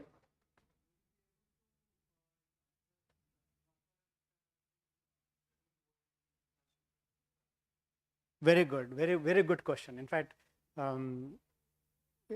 OFDM. If you look at OFDM capabilities, in fact, I have my PhD student actually working on specifically handling Doppler effect. OFDM has a limit in terms of how much Doppler shift it can handle. I think, but if you are thinking about satellite shift, see with drones, I believe you can handle the Doppler shift with OFDM. But if you bring satellite into picture, then that relative speed is very high, right? With those speeds, you cannot handle OFDM won't be suitable, because if you do the calculations, what we find is with satellite speeds, for example, satellite and a drone, the relative velocity is, I think if you look at the numbers, Doppler shift could be up to 200 kilohertz. So the better modulation technique is OTFS. You might have seen that, right? So if you ask the question, I assume that you will be knowing OTFS, orthogonal time frequency space modulation. Yeah, we have a lecture at the end. Yeah. So that's a very good point to study, and then of course the solutions are there. OTFS could be a better option. Last lecture is about.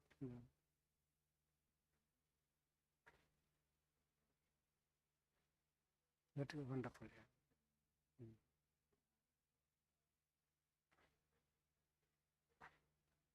Yeah, we also wanted to see OTFS for not only for space communication but also drone to drone communication. OTFS is a better option, but it still is a research topic. Not that, of course, there are a lot of work done on OTFS, but in terms of things like we are looking at, there are more applications, more topics like joint sensing and communications. It's very relevant for drone to drone communication, because we want to see which drones are nearby, and you want to communicate with one of the drones. So you want to sense your surroundings, but finally narrow down to one particular drone that you want to negotiate or communicate. So in that context, and it's also kind of, you can say, if you choose the parameters properly, it's immune to Doppler effect. I think my student is looking at that problem and say why it is immune.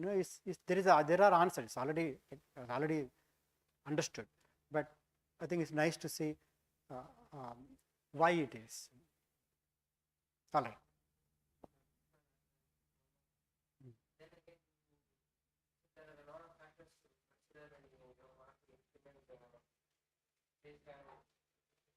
Yeah. Aerial base station, yes.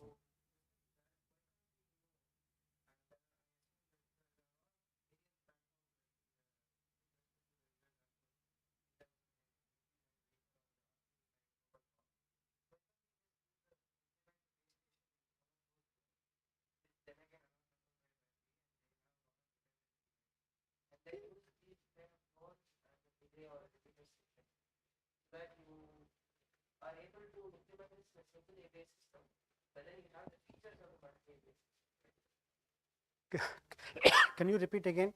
I wanted to see the main point of your question.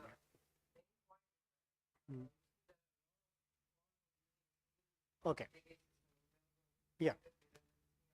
Hmm.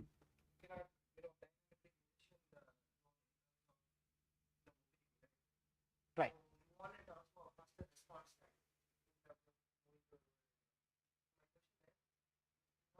Okay, you're saying why don't we deploy more and use more drones and use them as relay nodes as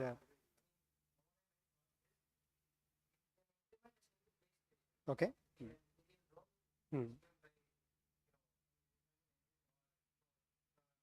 Okay. Hmm. Yeah, yeah. Oh, you're talking about drone company, drone platforms. Okay. Hmm, hmm, hmm. Hmm. Oh, I see. The bigger aircraft, you mean. Bigger aircraft. Okay. Hmm, hmm, hmm, hmm. Mhm.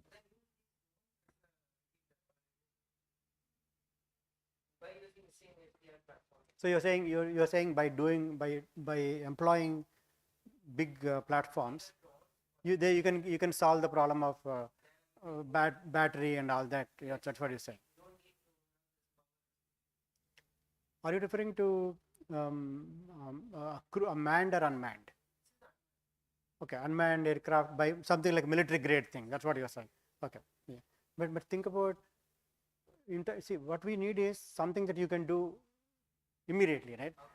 Isn't it? Like when you if you have a if you the point is like the facility or whatever infrastructure you're suggesting should be available in a police station. Think about that.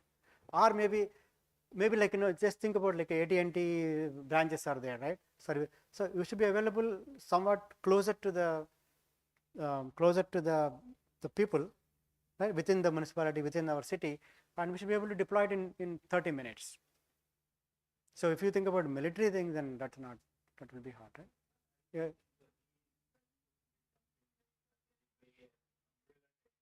Yeah. One thing big, what are you saying? One thing big, and then you can use other helpers. Right, yeah. That's true. Yeah. Yeah. Okay, that's also fine. Maybe the same thing instead of using military aircraft, we could use one tethered drone, right? It stays forever, and then use the small drones as relay nodes. What you are saying. That's a good. No, yeah, if you have a big aircraft, that's a but that may be difficult, right, to get a military. So, but same thing, whatever you are saying could also is I think same thing. Solution. Your solution is yeah, yeah.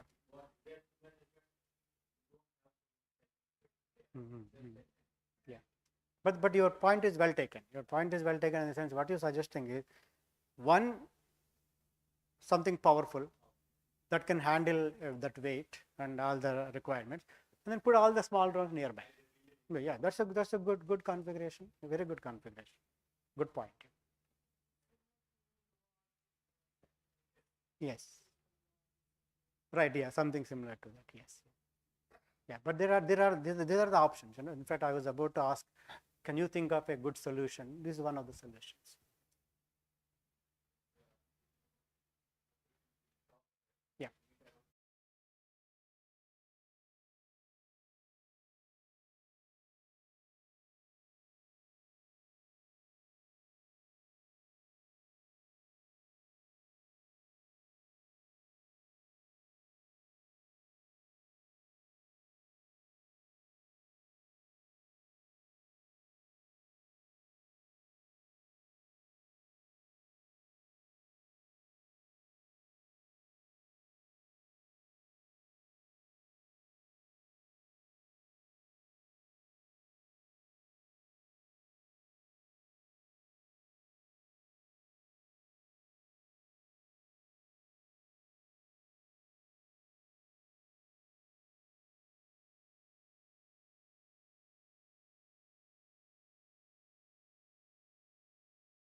Hello, hello.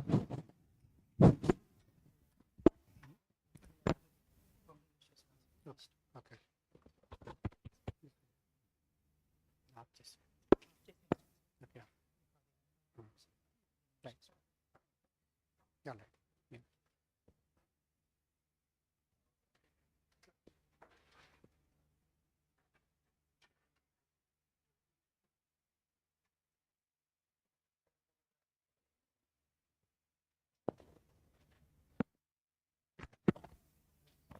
Hello, hello. Okay, all right. Hmm.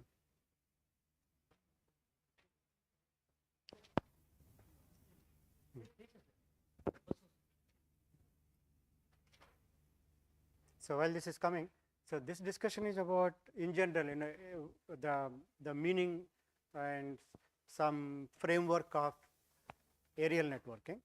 So typically, when you talk about aerial networking, you think about like ad hoc networking. It's like a mesh networking in the airspace, in the air. But practically, it is very difficult to create an ad hoc network, because by definition, ad hoc network means you're saying, oh, it doesn't require any infrastructure. So in 1990s and 2000, that time there was a lot of research done in the area of mobile ad hoc networking. So which means that the nodes are each node is moving. Each node could be like a ground vehicle or a robot. That is the kind of scenario. Then if the vehicles, yeah, let's assume that the vehicles are moving slowly to begin with, then it may not be that difficult to maintain the connectivity, but yeah, but if the nodes are moving fast, the nodes are moving with high speed, like drones, then it is extremely challenging to maintain the connectivity. That so much so that practically it is not even possible to create a ad hoc networking in the airspace. In fact, when I was studying beginning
వస్తుంది బాగా వస్తుంది open చేస్తాను silent ఉంటాను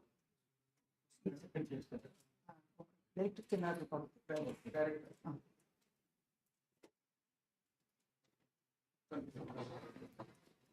Yeah. So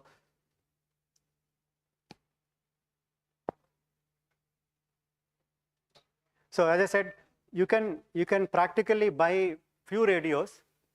At minimum, you need 3. I think 3 radios.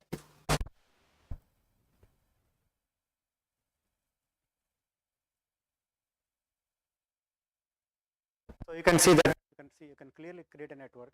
And then the other thing is how far you can you can expect the communication range to be. That depends, of course, on the transmit power.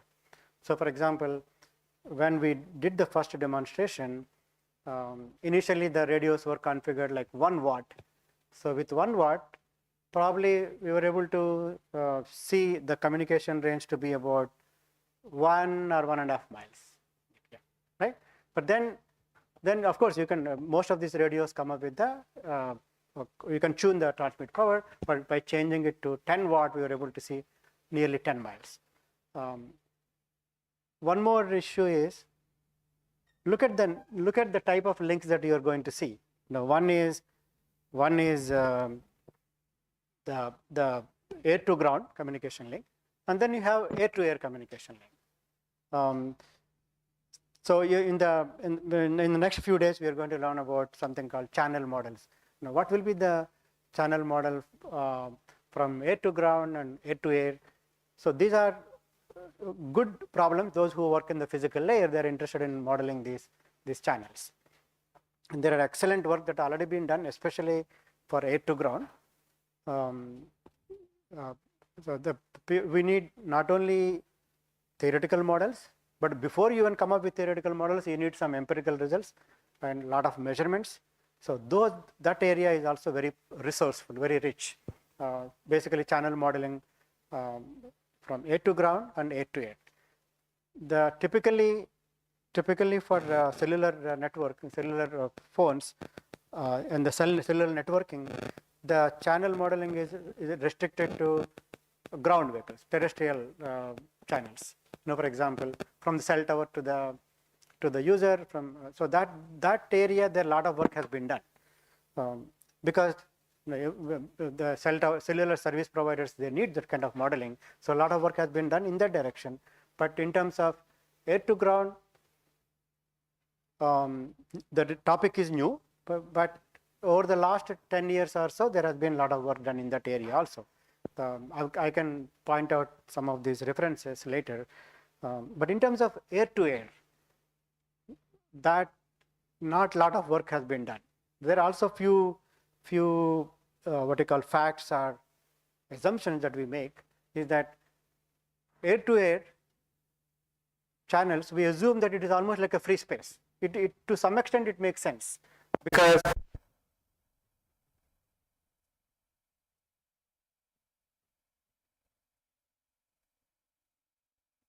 for example, small drones that we had just talked about in the morning, small drones expected to fly about 400 feet. That is 120 meters or something like that.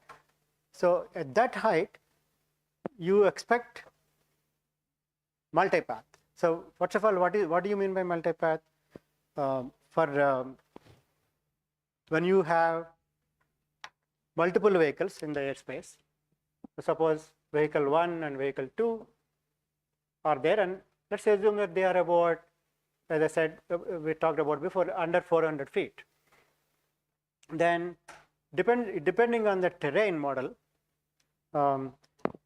depending on the terrain, urban environment or rural environment, you expect not only the line of sight, but also reflections. So let's call this a line of sight path 1, and then the reflection coming from one building, let's call that as a P2, path 2, and reflection coming from the other building, let's call this as P3. So if you see, each path has its own distance. So the signal travels from here to here, So that is on path 1, P2 is longer and P3 is also longer than P1. So these are non-line of sight. So if you are considering small flights at altitudes of lower altitudes like 400 feet, then depending on the ground terrain, terrain, you can expect certain number of non-line of sight paths. So and how many non-line of sight will be there, or how depends on how many the model that you build for the ground. So there are tools like there is a tool that we use. It's called basically they're called ray tracing models. So we use models based on ray tracing to figure out what is an appropriate number of non-line of sight, and then in addition to the line of sight. So that depends on the tools that we use, and then based on this kind of tools or experimental results combined with some practical measurements, one can come up with the channel models. We'll talk about that later, but point is the point is to think about what will be the performance of a network in terms of the things that you see. Like for example, what's the quality of service, how much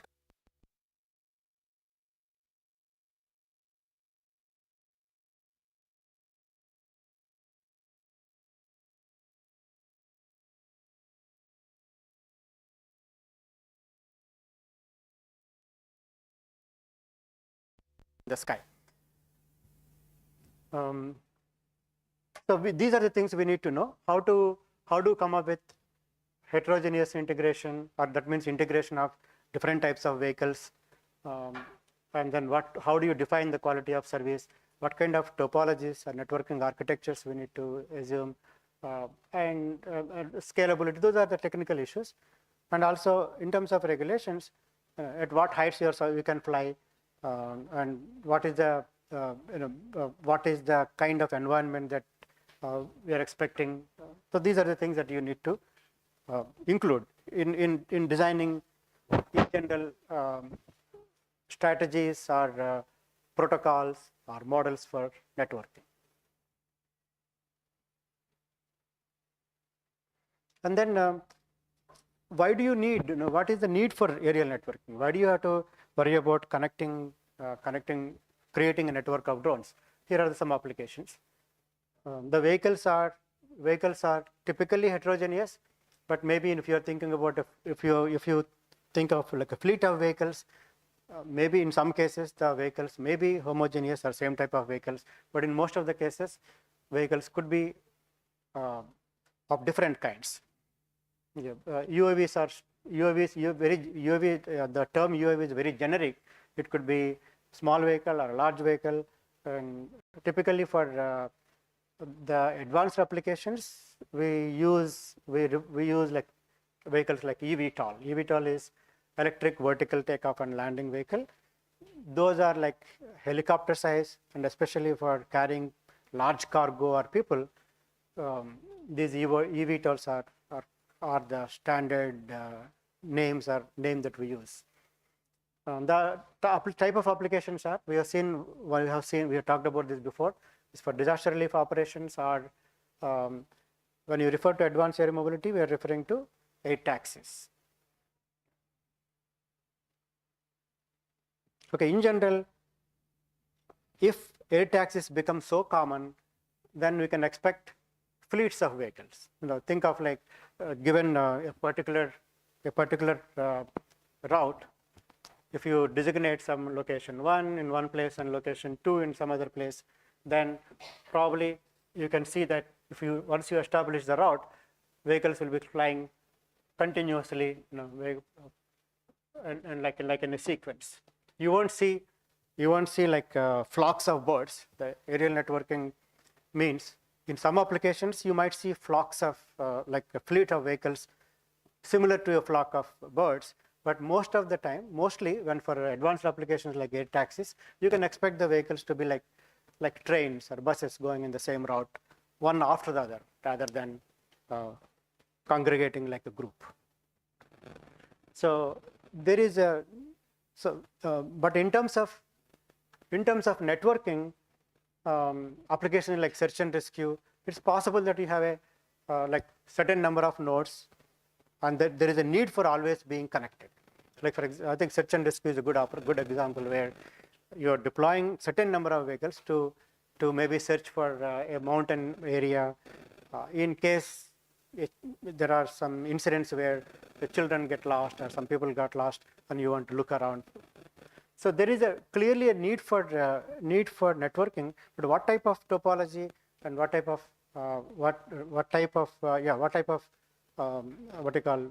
topology or strategy, that depends on the application.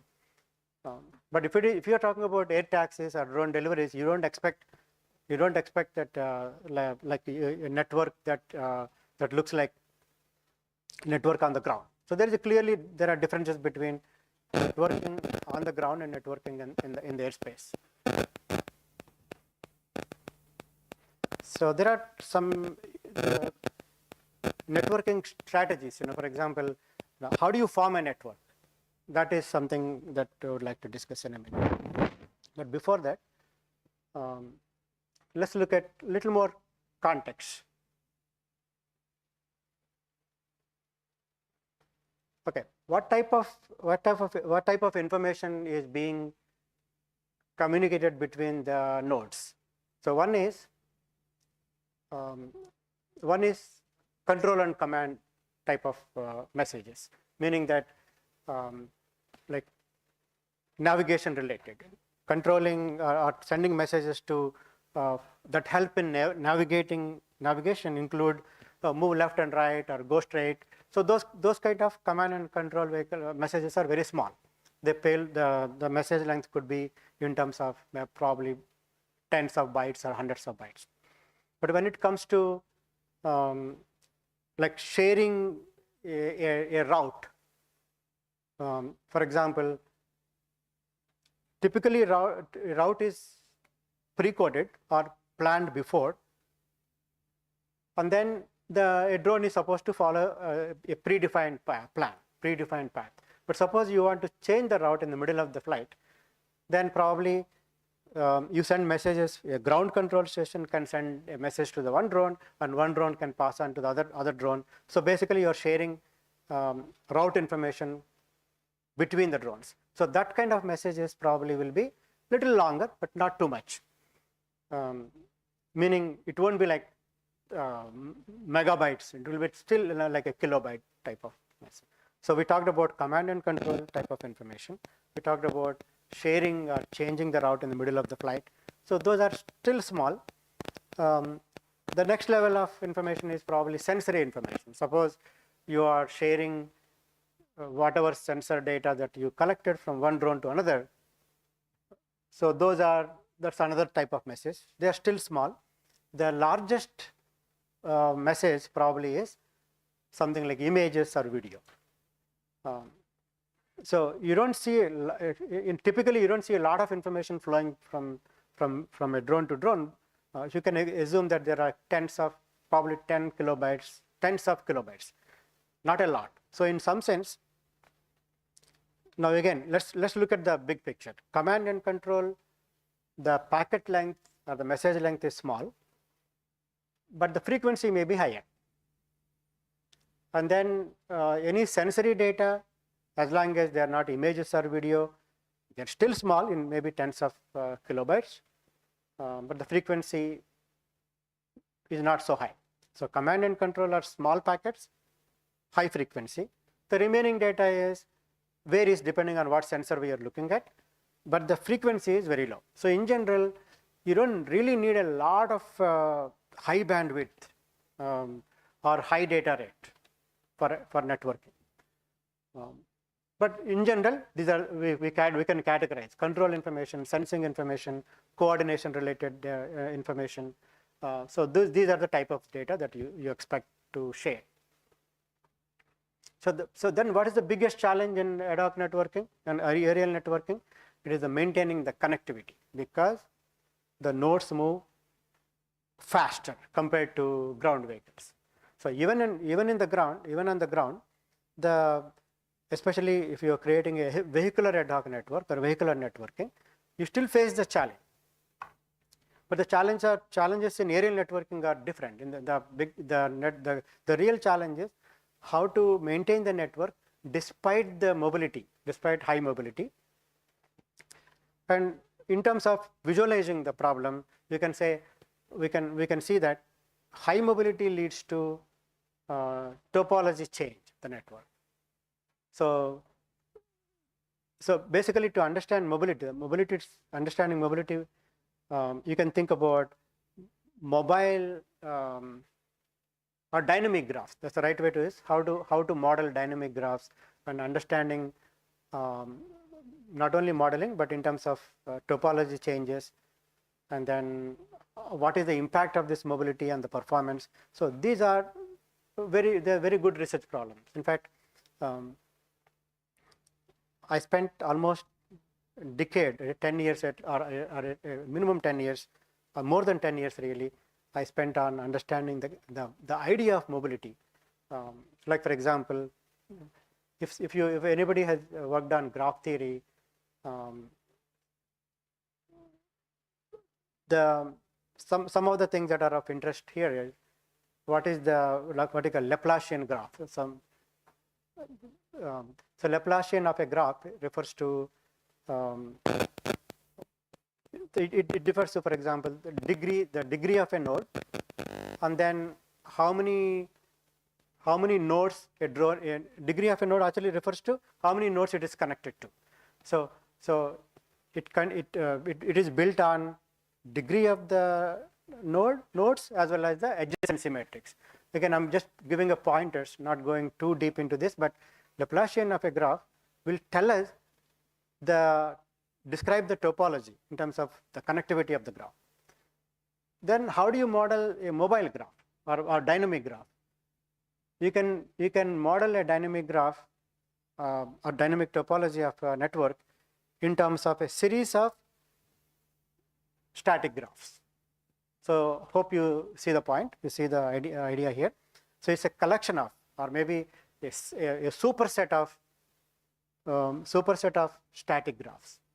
So in basically, the Laplacian of a graph will tell us information such as how stable is the network, or stability of the network, and then in terms of information sharing, it talks about we can also use Laplacian network, Laplacian graph, Laplacian of a graph rather, to understand how much time it takes to share information across the network. So anyway, if those who are interested in looking into that more detail, we can reach out to me offline.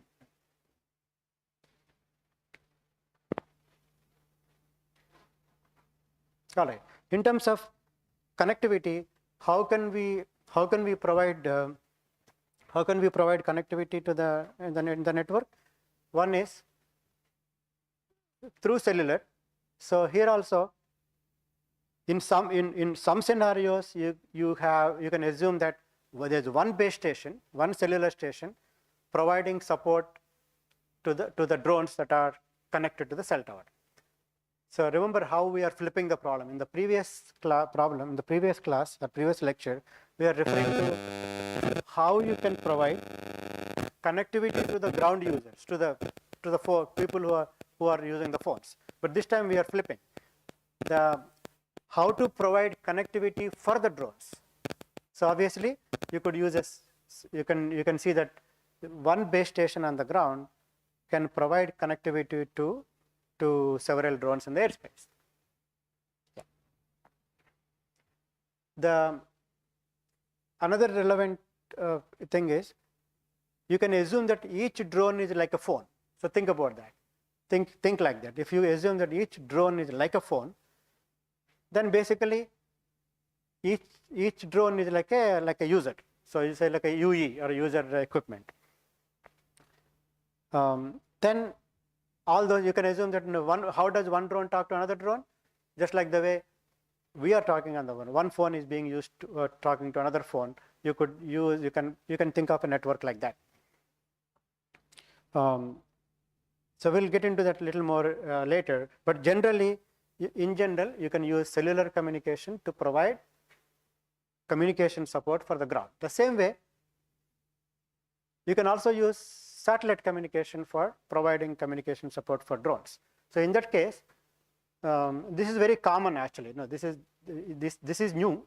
Cellular support is new, but satellite communication is already being used by, for example, commercial aircraft. So how does a pilot talk to the ground control station? Obviously through the satellite. So satellites provide global connectivity, whereas cellular service is useful where in urban areas where cell towers are so common. If cell towers are on the ground, so why not? In fact, this is a art research area, especially in 3GPP. If you look at 3GPP standards from release 17 onwards, they are focused on non-terrestrial network.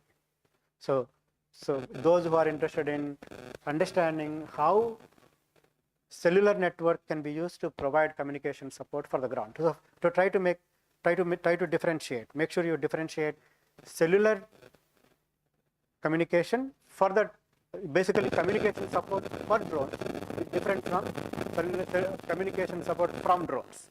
The one we talked about in the morning is communication support using drones. Let's take this one.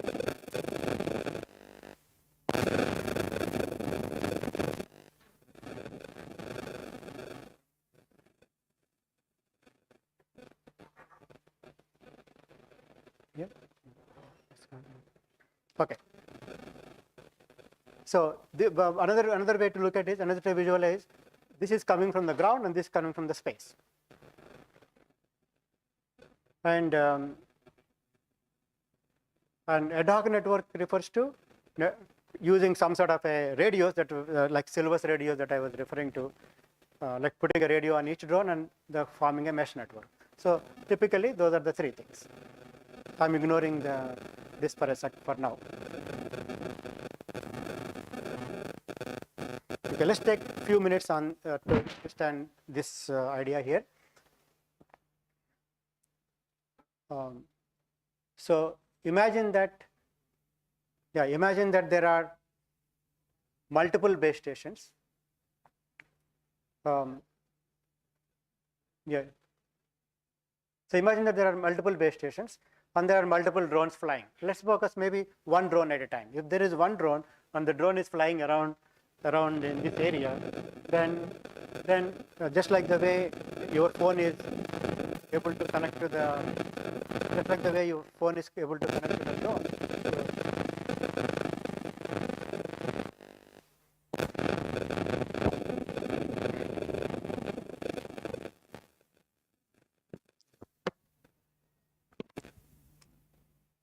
Switch off.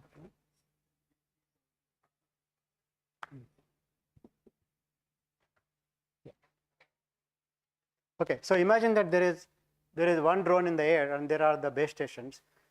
So this slide is explaining basically a handover strategy, meaning that just like the way as you move, suppose you're driving around on the ground, then the base station support each, depending on which base station is closer to you, that base station will serve you. The same way, the handover can happen to support the drones in the airspace.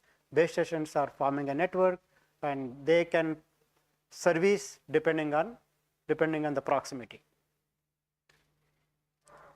So as long as if you think of drone as a phone, basically having a SIM card is sufficient for you to provide to get the connectivity from the ground stations. So there is a lot of work has been done in this area, and a lot of experiments are being done.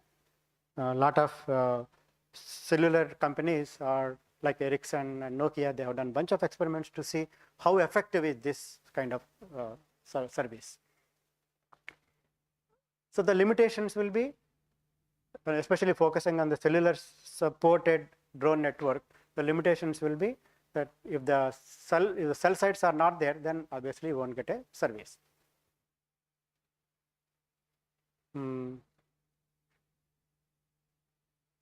other thing is, another factor is, typically these are designed to serve the people on the ground, so which means that their configurations, how the antennas are pointing out, the directions, that all depend on the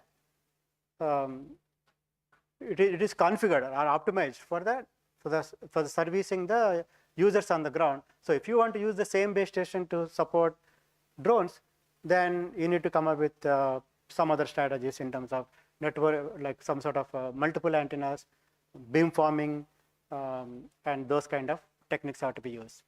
The biggest challenge is the interference. So try to understand the problem. Let's understand the problem to some extent. So assuming that one vehicle is supporting a drone, also at the same time is also supporting the ground users, then nobody has even, we haven't even studied this problem in detail. So what is the interference between the links corresponding to the ground users and the links corresponding to the aerial nodes? That is even extremely challenging to say. But the work is ongoing in terms of, if you look at the releases 17 onwards, you can see some descriptions about the research problem as well as descriptions about the discussions about the challenges you can see from those releases. But yeah, anyway, those are the issues that we had to study. But research is still ongoing. It's very preliminary level at this point.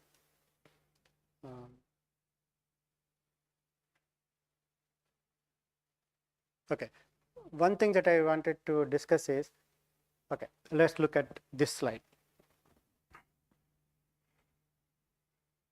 Okay, so here we are showing only one link, and in general it is just ad hoc network except for the one link with the cell tower. So how, imagine that maybe a good way to look at it is, suppose another drone joins in the network. So what happens? How does the node join the network? So first thing is the new drone as well as the nearby drones that are the nodes that are closer to the new node or new drone have to figure out recognize the presence of a new node. So if node X joins here, then each of these nodes which are closer to X have to know there is a new node coming in.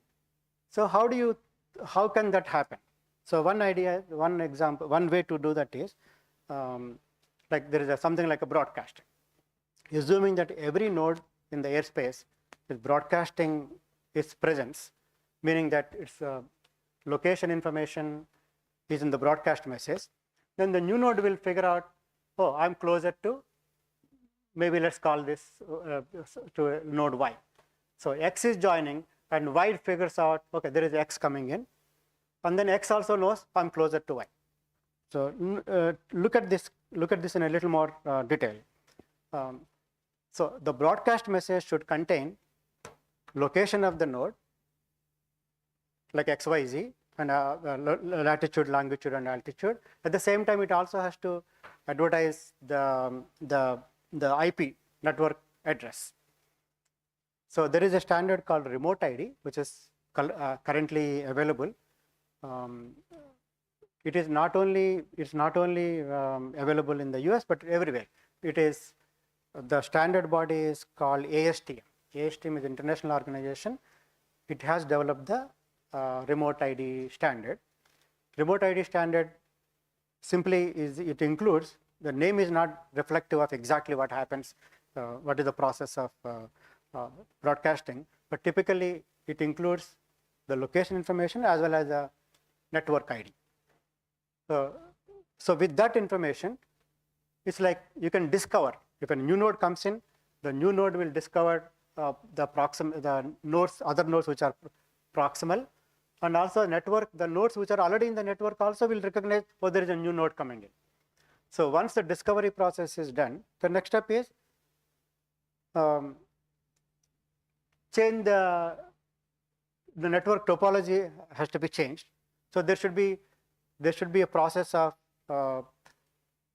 what you call after discovery. You have to figure out, okay, which are the nodes nearby, and then have a form a network of topology of all the nodes that are nearby.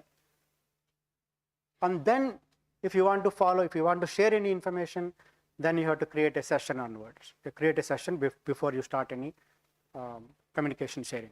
So in general, it is a discovery process through broadcast messages, then creating a table with information about situational awareness. That means which nodes are nearby, and then finding the routes. To find the route, we can follow reactive or proactive protocols, and then information sharing starts. So I hope you see the process. So all that is okay as long as you are limiting information sharing among the nodes, and there are no significant what I call breaks. But if the network is so dynamic, then you have a problem of connectivity. So for example, if any of the nodes that are critical, in this case, in this example actually, even though one link breaks, you can still have routes. But in some scenarios, suppose this is a bottleneck. Let's say this node is, just imagine that this node is already gone, and then this becomes so critical that if any one of these links breaks, the network is lost the connectivity. So those are the scenarios where you have the challenge of maintaining the connectivity. So which means that you need to have some other what I call infrastructure support, either base station or the ground station or something in the air through space. Then only this information sharing is possible. So once again, we talked about number one, near impossibility of maintaining a ad hoc network. Even you think you can create a network, it's difficult to maintain the network because of simple topology changes, and especially when the nodes are moving fast. So it is always advisable, or it makes sense to think about some sort of a backbone, either base station, either connection to the ground, or through space. Otherwise, it's not possible to share information.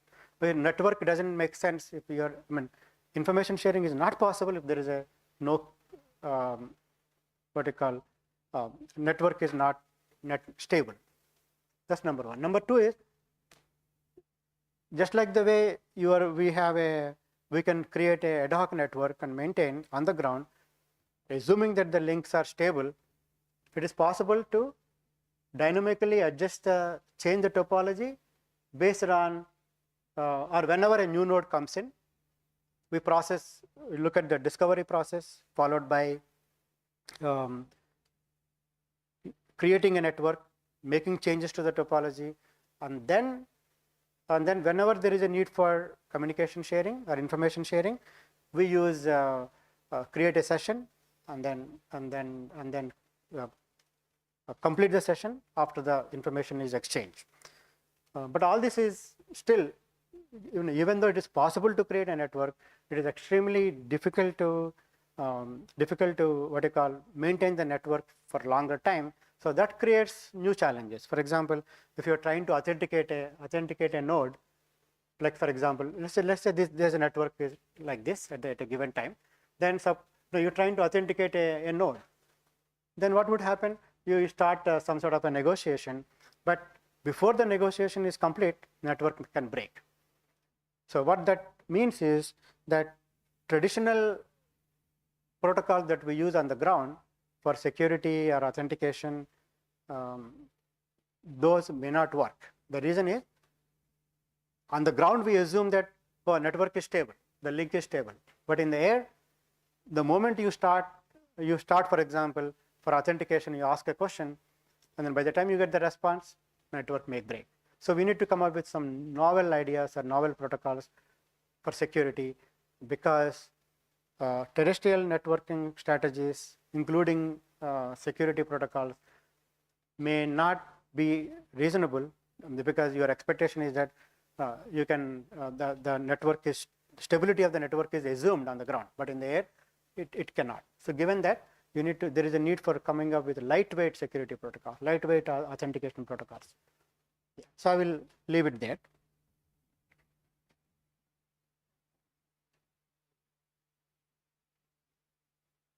I think I already covered this.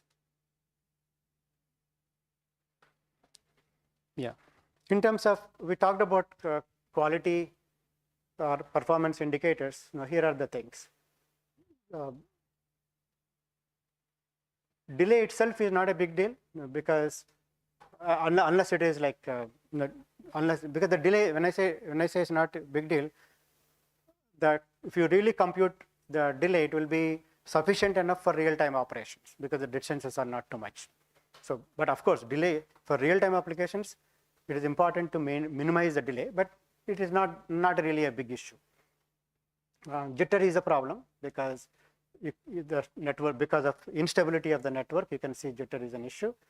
Throughput, we don't really need that high throughput. As I told you, unless you are sharing video data, you don't need to worry about that. You don't need high throughput.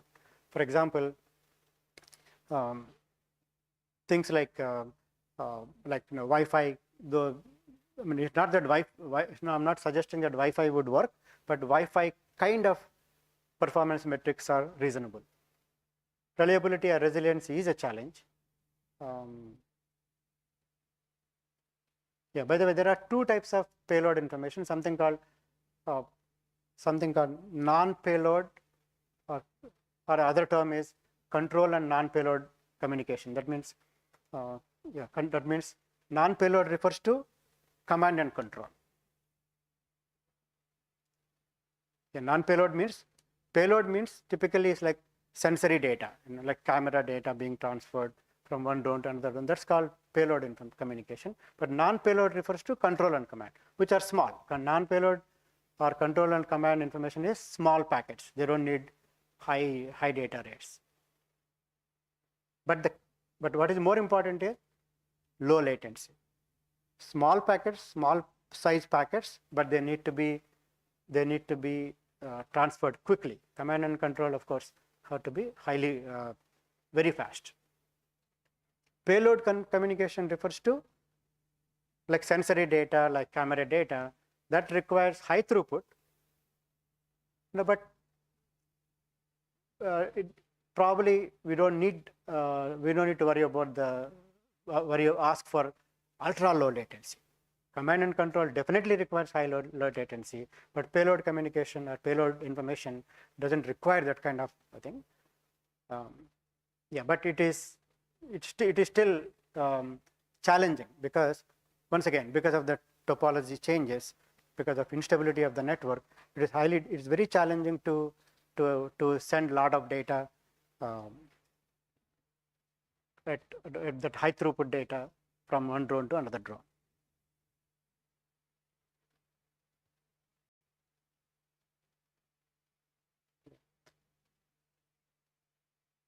Yeah, things like proactive and reactive routing protocols can be used, but as we discussed before you find the route, it is possible that any one of the links may fail. So given that limitation, given that limitation, I think you have to come up. There is a need for actually coming up with better routing protocols, using the basic principles that you're already familiar with. That means reactive or proactive routing protocols. But there is a need for coming up with a means and strategies to handle the link breaks. So the key idea is, what do you do? Suppose in the middle of your discovery or routing protocol, something link breaks. Then what do you do? So that's there is still a room for doing some research on that.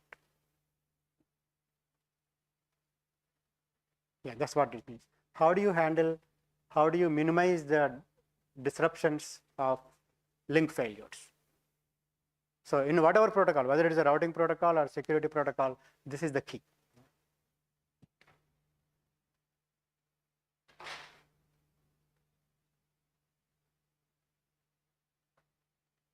Yeah, this slide actually talks about the how to make use of the networking, software-defined networks and network virtualization in the context of wireless networking related to airspace.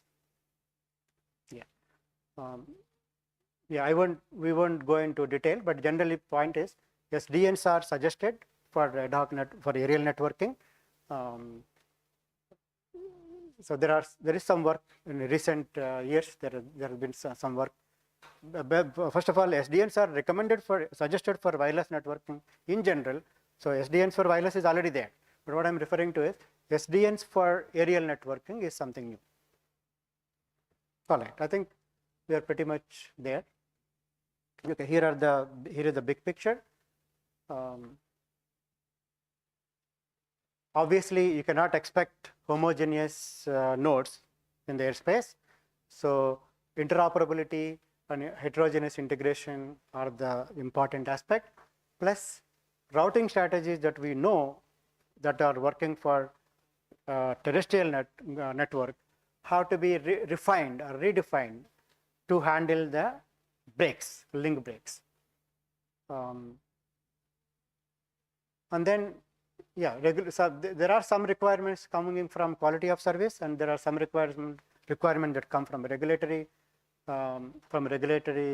point of view. So that is also another important thing to look into. And finally, 3GPP is supporting non-terrestrial networking through releases 17 onwards. Remember that the standards only come up with requirements. They may not come up with solutions. So we are still long way to support drones through 5G or in general cellular networking. And the key thing is, despite the challenges of network topology, we still need resilient networking. So problems are there, the challenges are there, but still, unless there is a dependable communication, dependable networking, we won't be able to share information as needed. So these are all some research topics. Okay, let's stop here.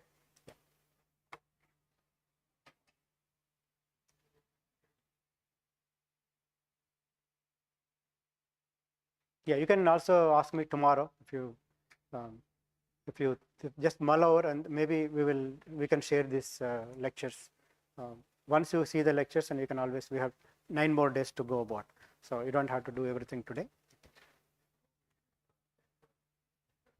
Yeah.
Yeah, okay.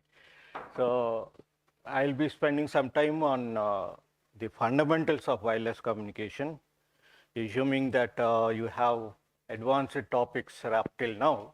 We'll just try to look into some of the basics of wireless communication, because everything deals with wireless communication. Let us understand how the wireless communication should be viewed from basic point of view.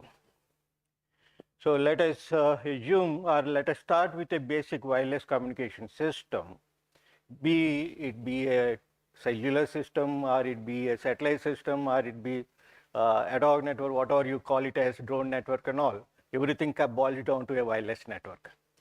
So let us start from the basic blocks and try to build up and understand how the wireless system works, and then we try to add applications on top of it. So let us take that we have a transmitter and receiver, and there is an antenna at both the ends which tries to connect these transmitter and receiver. And we see that there is a wave which will be traveling from the transmitter antenna to the receiving antenna. I think this is the first step in wireless communication. Anybody should accept it, right? And now, having such a system where we use wireless, like we don't use any cables and all, we are trying to use only a wave for transmission. We have a distance parameter between the transmitter and receiver. And this is primarily, we have to keep in mind that when a signal is being transmitted, how far the signal can travel and we can able to recover it back. Beyond that, it is not possible.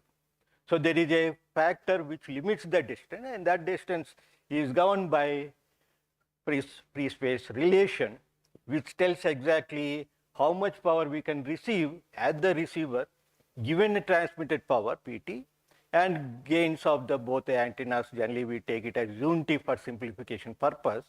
If there is a aperture of the antenna, that tells how much gain it is. So you can substitute the gain parameters and the frequency at which we are trying to operate, that is lambda, and you can always relate a PR to the, is directly proportional 1 by d to power of mu, we call it as, and in a free space it is 2, mu is equal to 2. And in case of other parameters, like it's not a free space, it's a rural environment or urban, dense urban, satellite township, we have different values of mu, and that is, it can be 3, it can be 4, it can be 5, it can be 6, it can be 7, 8, and so on, depending on the obstacles what you have in the path, right? So just to take it for simplicity, we have taken it as 2 since it is a free space, right? And if it is not a free space, it is mu, and mu can be 3, 4, 5, 6, 7, depending on the environment. And where PT is the transmitting power, PR is the receiving power, and GT is the gain of the transmitting antenna, GR is the gain of the receiving antenna, lambda is wavelength, and this is the distance in meters, right? So far it is good.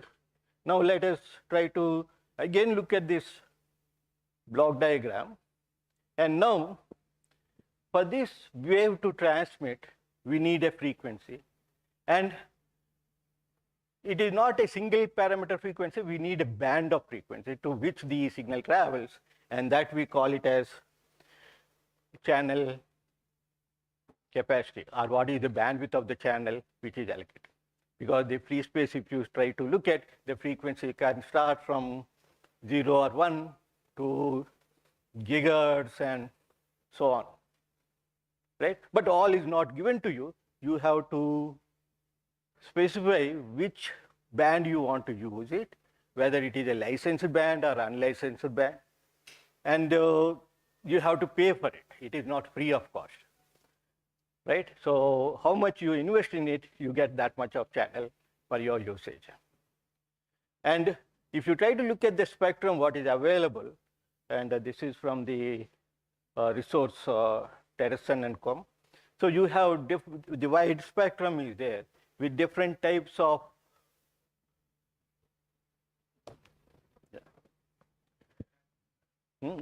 Battery is over, I think.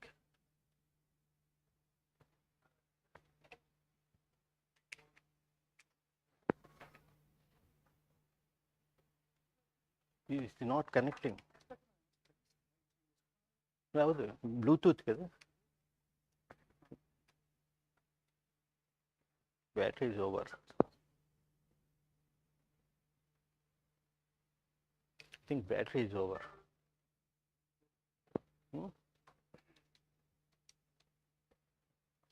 A pointer is there, okay. Pointer I can use. Okay, so the spectrum is there from 3 kilohertz to 300 gigahertz. It below also is there, but you can see that there are different applications coming in net spectrum for different bands, and we try to use that for our communication purpose. So when we say there is a channel capacity or the frequency bands what I have used here, you can see that we have bands from R to Y starting from 1.7 to 2.6 gigahertz to 500 gigahertz. There are a lot of bands, and these are standard bands. There is nothing like coming up to know, but you can see that most of the research nowadays is concentrated around 7 to 26 gigahertz, 40 gigahertz. This is one band. Right now, people are doing massively work on that. And there is another band which is people are also trying to look at is gigahertz band, 300 to 325 Y band and all, right? So now, when we define this channel, it has a capacity, right? When we define some frequency band, that band has a capacity, and that capacity, luckily for us, we are very lucky, we got Shannon to defend us. But before that, let us see that when we have a channel, we have different applications. Like we want to use the channel for voice or video or data or multimedia data, whatever it is you want to use that channel. So when you are trying to look from that point of view, you need a source and a receiver, source and destination, so that you can send this from the source and you can receive at the destination, right? The transmitter, you have to feed in something to the transmitter, and same thing you have to receive at the receiver part. So that it can be a voice or video or data, multimedia, whatever application you have, you can pump it into that, and the other side you can get back that one. So when I say channel has a capacity, do this capacity is sufficient for voice, or it is sufficient for video, or it is sufficient for data, or it is sufficient for multimedia? Some definition we want it, so that we can send the data into it. So if you try to look from that point of view, as Shannon has came to our rescue, so we have a Shannon capacity theorem states that the maximum rate at which information can be transmitted over a communication channel of a specified bandwidth in the presence of noise. So he clearly defined us what is the capacity, and we have to use that as a theoretical capacity for us. So we have capacity of a channel C is nothing but equal to the bandwidth logarithmic of 1 plus SNR, signal to noise ratio, right? So this is the theoretical basics for any communication channel, whether it is a wired or wireless, or mostly wireless only. Wired has its own bandwidths, right? So now if you try to look at carefully, this is the signal bandwidth what you have, and this is the signal to noise ratio. You call it as signal quality. It tells you whether the signal quality is good or bad. If SNR is high, the signal quality is good. If it is low, we say it is bad, right? What is bad? S by n, as n increases, it decreases. Noise increases, SNR decreases. If the noise is less, signal is dominating it, you can recover it back, right? So this is the basic equation of a channel. So now, given SNR, given bandwidth, is that capacity, or we can still improve on this capacity? Given the capacity you cannot change. The spectrum you cannot change. Whatever spectrum is given to you or you have purchased, that is the spectrum. And the spectrum will tell you the capacity is this much. Can we do much better than that? That is the next question. Because we cannot say that, okay, I have capacity of this much, 2, so I can only take 2. You cannot say, because if 3 is there, 3 can be accommodated into that or not? So when you try to look back here, you have a capacity of, let us say, 1 MB. And your voice, if you try to look at, if you digitize it, is 64 MB only. So you cannot say that 64 I will send and I'll waste 36 in the path. So can you accommodate 2 voice channels? It is over at 64 plus 64 is 128, you have 100. So there should be some mechanism or some method we have to think so that we can utilize the channel capacity much better, right? So now, if you try to look at, we have the bandwidth, and if this bandwidth is large, we can divide among the multiple users and give it. If we have 10 MB bandwidth, I can give it to 12 users of voice channels or something like that. So this tells me N is the number of users, right? So N is the number of users among which I can divide it.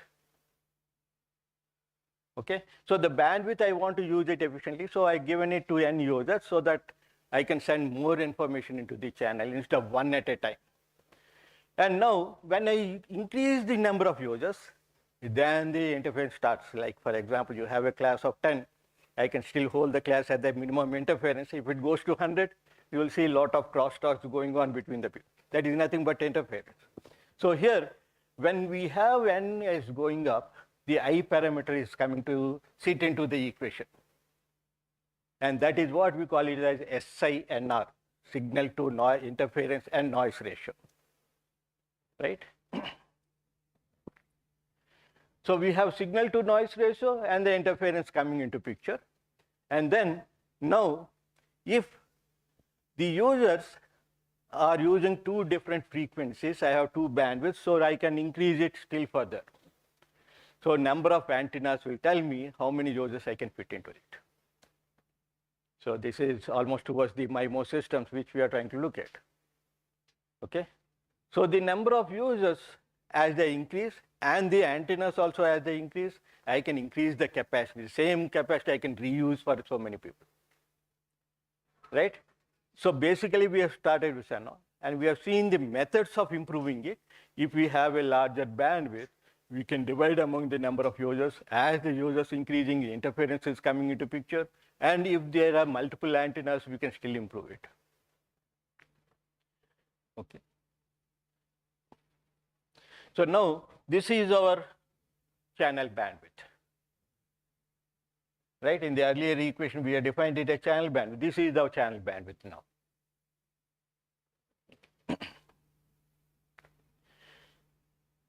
So I think we have a very good platform now.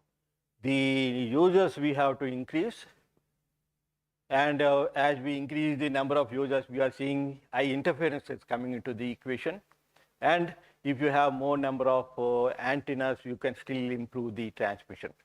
So this is how you can model now the new channel capacity.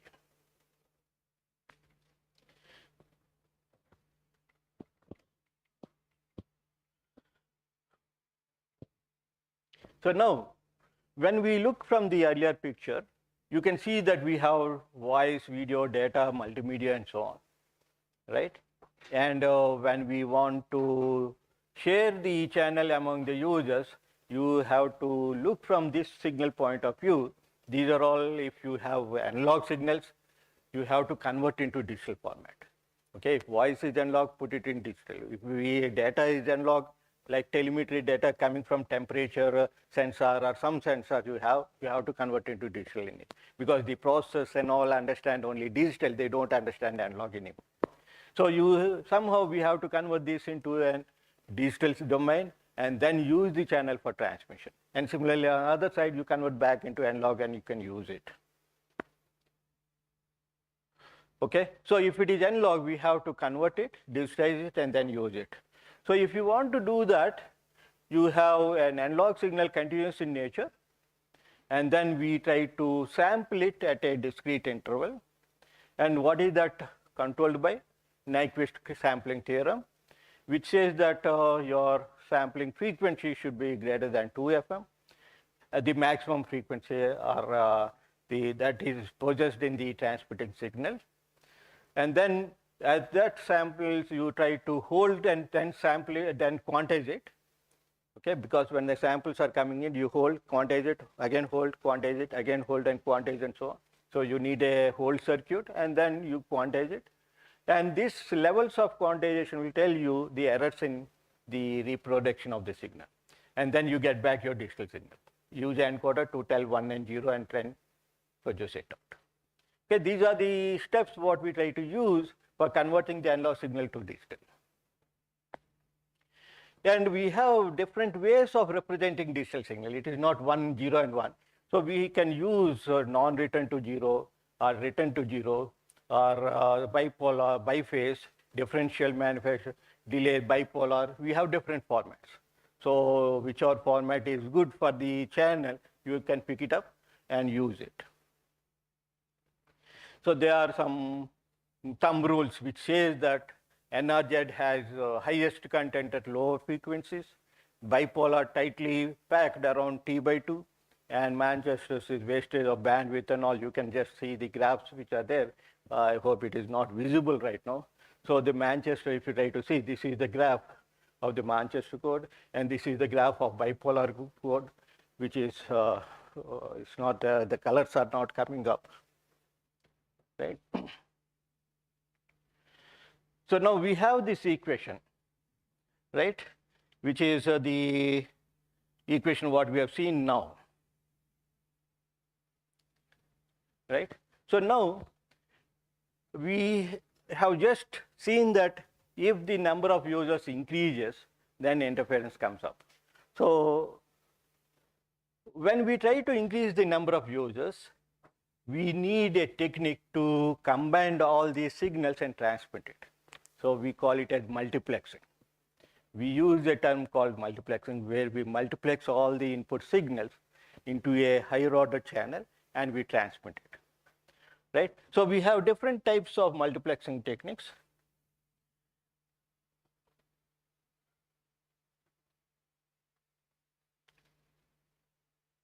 We have different types of multiplexing standards where the user's data will be multiplexed into a single high link data, and then other side we de-link, demultiplex and get it back the user information.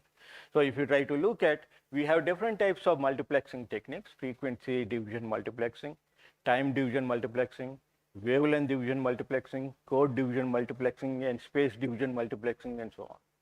So in this, when we talk about more on digital formats, we generally move on to the time division multiplexing.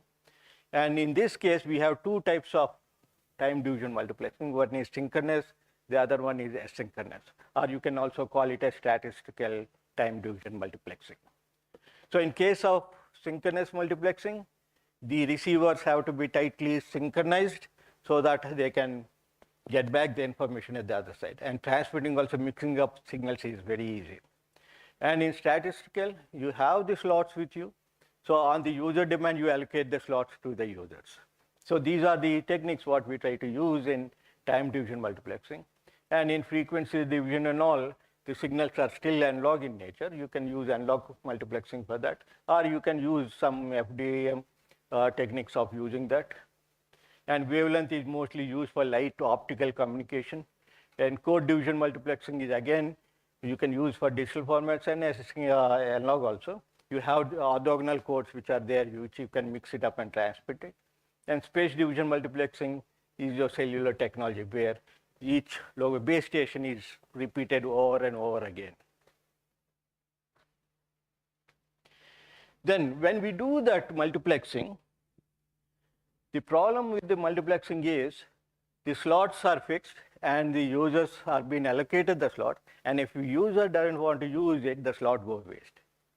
So what we try to do is we convert that technique into a multiple access technique instead of multiplexing it. Multiple access means multiple people can access a slot. So when we are trying to do that, we have other problems also that we come to later on, but the basic advantage with that is we are not going to waste our bandwidth. We are tightly packing the bandwidth as maximum as possible. right? So we are trying to use TDMA for that, time division multiple access, where the time slots are available to you, and those slots are given on request to the users. And if there are more number of contenders, we still divide the slots into smaller pieces and give them, right? And people will not be happy with it, because when you are trying to do your internet browsing and all, you might be seeing that it is decreasing and increasing and so on. So if it drops to bytes and all, you get irritated, right? You see sometimes that when you're trying to use your Gmail and all, sometimes it drops to bytes and then it goes to kilobytes and megabytes and then come back to bytes and so on. So what does it mean? At that instant of time, when the users are more, the bandwidth is divided into the number of users and given, so your share is small. As the users are decreasing, again you'll get a larger share, right? So this is one, you can call it as advantage or disadvantage, because both ways you can look at, either way you can have it. And that is the problem with this channelization. And coming to controlled access, there is a master and slave control. So whoever wants to communicate, take the permission of master and use it. So we call it as polling or reservation or token passing. Reservation means beforehand you reserve your slot, come in that slot, use it and go, right? Sorry. Token passing is, so the master will try to give a token. Once it is over, you pass on the token to next person, and so on. So when you are trying to look at these three methods, there is still some work to be done, because what happens is, when I pass on a token to some user X, if he has a very large data to transmit, the other users in the network have to wait until he completes the track. So we have to divide that message into packets, allow him to transmit only one packet, pass it on, and let him get back after some time, right? It is something like you have a big truck and a bicycle. If you allow the truck to pass, the bicycle has to wait for a longer time. If you allow the cycle to move faster, then the truck can move out, right? It is like you have to decide whether you want a fair distribution or weighted distribution, right? Uniform fairly distribution means everybody should get a share. So you divide that large data into smaller chunk, allow all the smaller ones first, and then next, and so on. So then another one is random access. And most of the wireless networks runs on these random access controls, right? So there is nothing like you have a reservation or you have a slot and all. So when a user want to transmit, in especially Aloha systems, he can just transmit, not bothered about somebody is communicating or not, right? Just I have a data, I'll transmit. I am not bothered whether somebody are talking or not, I'll just pass it on. So the disadvantage with that is the throughput is only 18%, because there might be another person who is trying to transmit and your packet collided, and again all of you have to transmit. So the efficiency of the Aloha system is only 18%. The throughput is only 18%. So to improve on that, what we try to do is we do a slotted Aloha system. Anybody who wants to transmit has to come at the beginning of the slot, not at whatever time he wants, right? He has to come only at the beginning of the slot. So that method, you can see that the efficiency has improved to 36%, right? Still the 36% and all are very low, because as the number of users are trying to increase, your efficiency will not increase. If it is the load is less, then you can improve it, right? But the networks are increasing day by day, they are not decreasing. So the load is increasing day by day. So we move on to the next one called as carrier sense multiple access method. So what we do is, whenever a user wants to transmit, he will just try to listen to the channel. If nobody is using it, then he will transmit it, right? So he sends the carrier. If there is no carrier, he will transmit it. And that also, if two people have sensed the carrier and they found that it is empty and both have transmitted, then there will be a collision and it will be, sorry, it will be again back down, right? So the CSMA algorithms are not that good if the load is again high. And if you try to see from the network point of view, especially in wireless networks. If you try to see, we have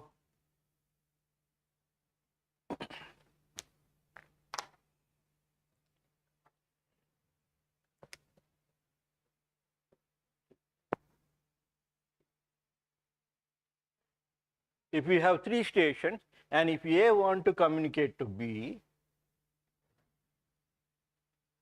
and C also wants to communicate to B, then there is a collision. And A cannot sense that C is transmitting, and C cannot sense that A is transmitting, right? So we call it as exposed.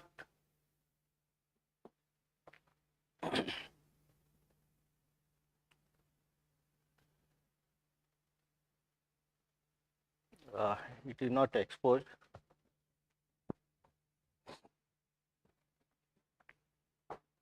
It is hidden terminal problem.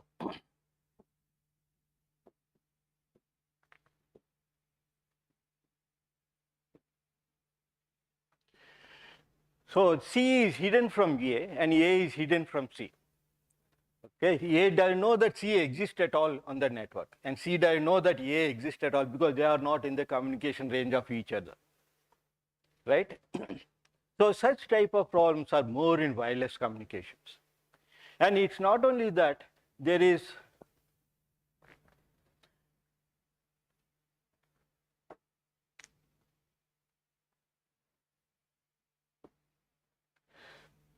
so let us B want to communicate to C, or B want to communicate to A, and D want to communicate to C, again there is a collision, right? And this is what we refer it as exposed terminal problem.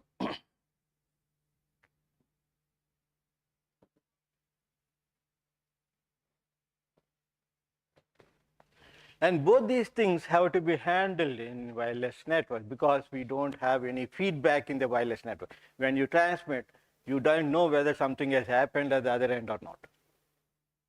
Especially when you use wireless communication and A transmits it, it will not get any response back from the B or C or whatever it is. It is a one-way traffic only. Right? Since we don't know, have a response of it, we don't know what happened at the other end, we assume that it has been reached, right? And at the B, there is a collision and the packet has got destroyed and nothing has happened, right? So there should be a mechanism to check that. Sorry.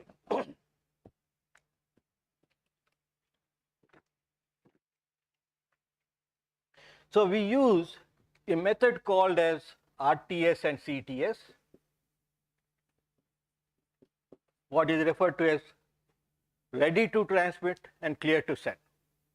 So whenever a station wants to transmit, it sends a signal RTS to the neighbor station, and the neighbor station will send a CTS, and when it sends when A sends an RTS,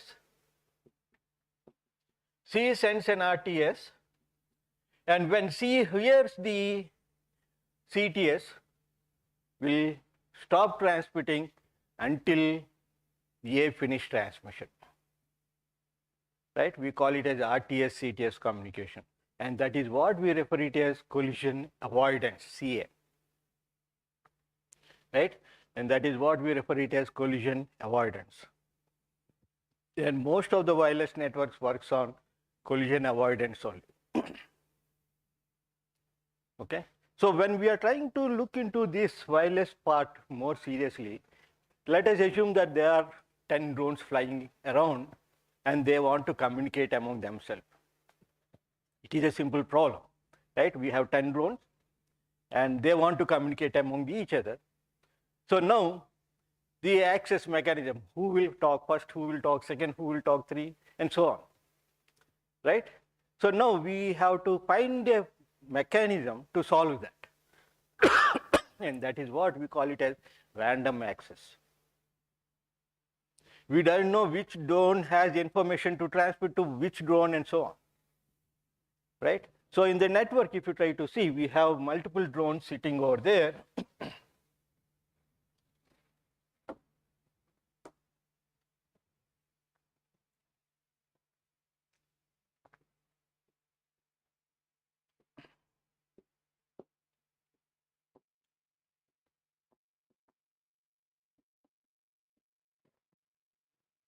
we have multiple drones flying, and we want information B want to send it to G, and when it wants to transmit to G, these drones and the neighborhood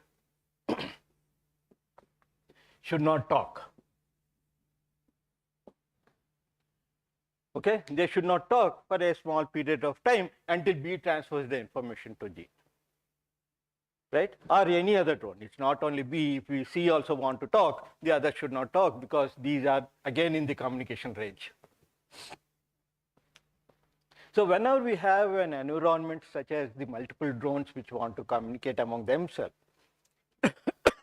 we need some type of accessing mechanism for the drones so that they can have free communication among themselves. And one is aloha method. And when we use aloha method, what happens? The throughput will be very less. And as the load decreases, this person throughput might increase, right? As the load decreases means only one want to talk, others don't want to talk. Then there is no collision, right? If only one station want to talk, others don't want to talk, there is no collision. So the throughput is 100%, right?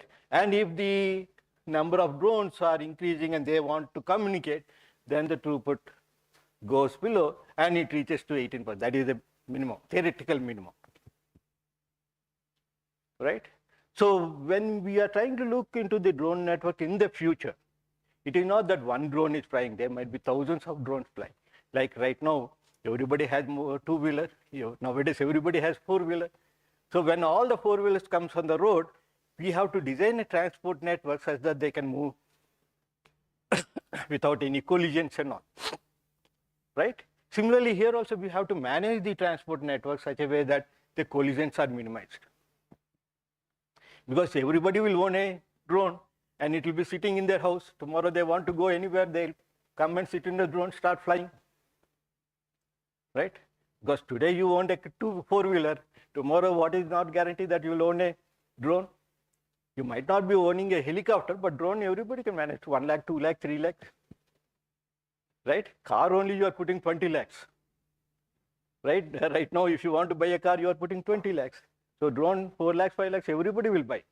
And everybody keep it on top of their house. Whenever they want to go, get into that, start roam around, right? In such a scenario, if you have multiple drones flying around, they have to communicate among themselves so that they maintain minimum speed, minimum space among themselves, right? They need some inter-device communication so that they can combinedly fly together, like what we are traveling on the road, right? So in that dense environment, if you are trying to look at, the aloha scheme throughput might decrease. Then we have to look at the alternative as CSMA, CA, collision avoidance, so that we can improve the throughput and decrease the collisions, right? I hope you understood why we are trying to look into those features very seriously.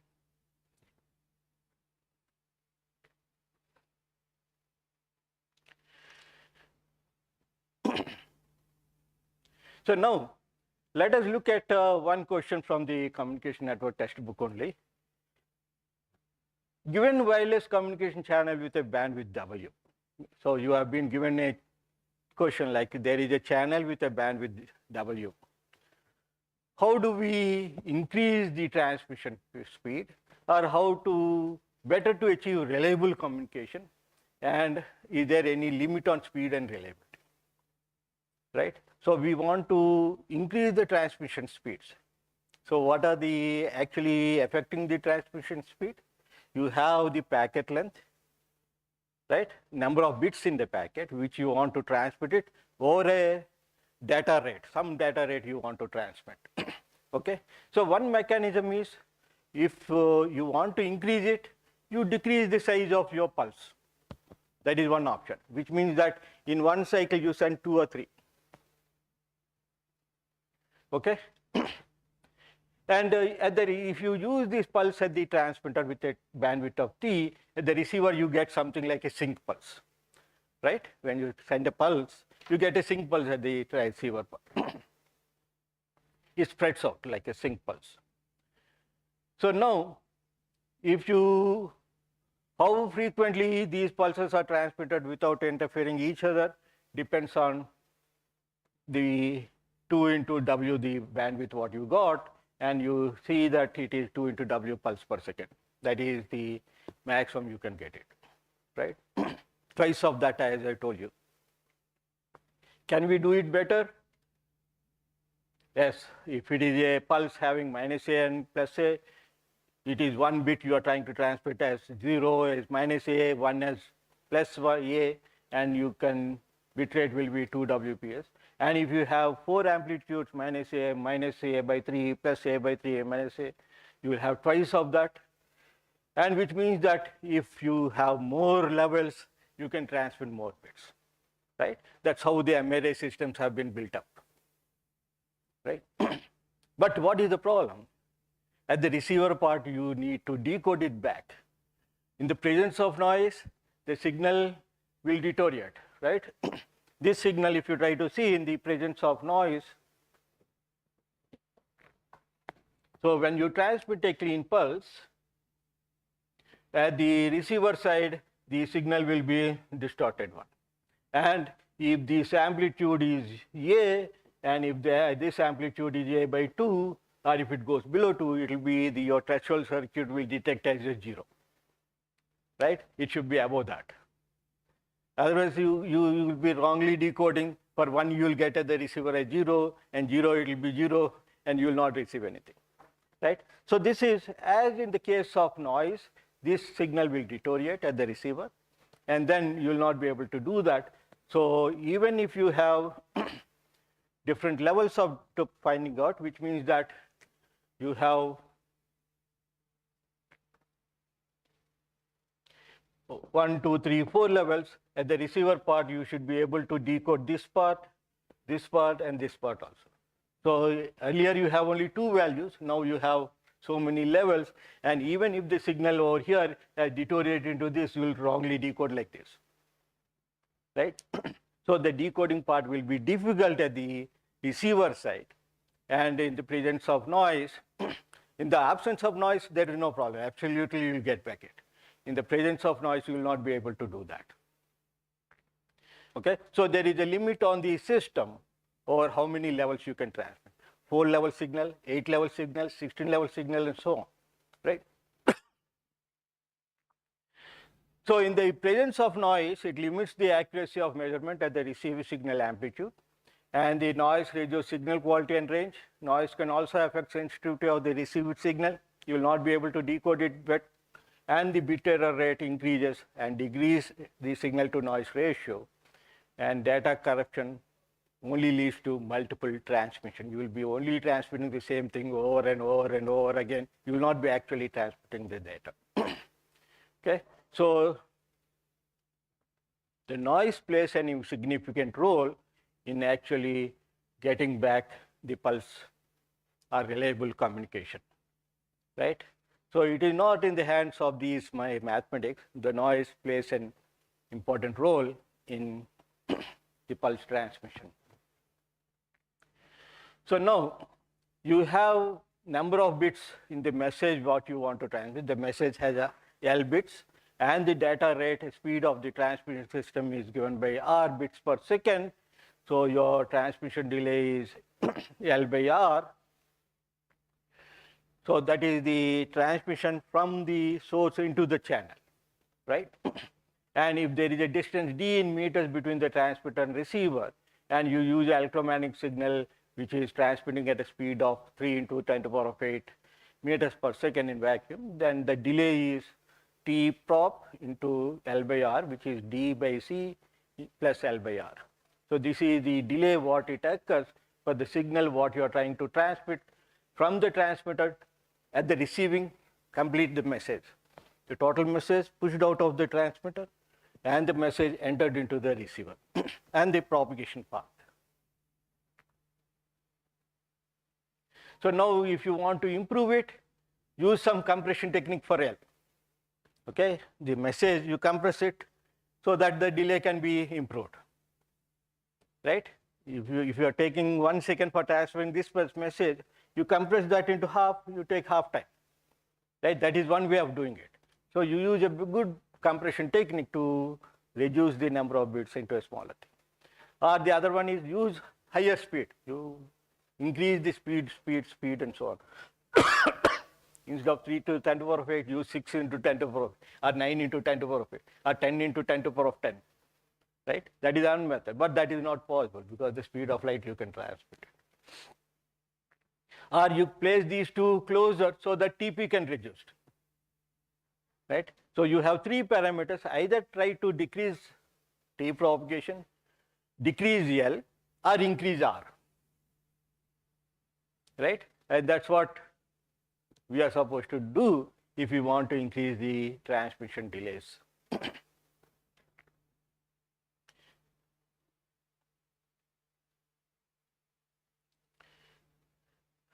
So now the signal what we are trying to transmit from the antenna should match the channel characteristics so that the maximum signal will be transmitted, right? So for that we have a number of modulation techniques and so on. So one is PCM we generally use for digital communication, and apart from that we also have some QAM, delta modulations and so on, where we can push more number of bits into the system and we can get a better throughput at the system other side. Okay, but there are a number of schemes which are available, which I am. It's only for understanding purpose, but practically when we try to use, we mostly use either QAM signal or PCM signal for transmission, and we try to. If the channel is good, we go for QAM or increase that to 4 level, 16 level, 64 level, and so on. Otherwise, you try to decrease as the noise levels are increasing. Try to decrease these things, and and see that the packets are moved from one end to other end.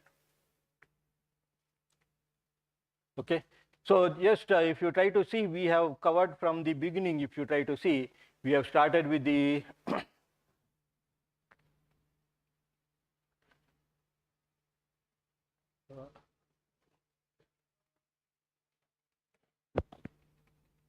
we have started from the basic channel, and we have moved towards the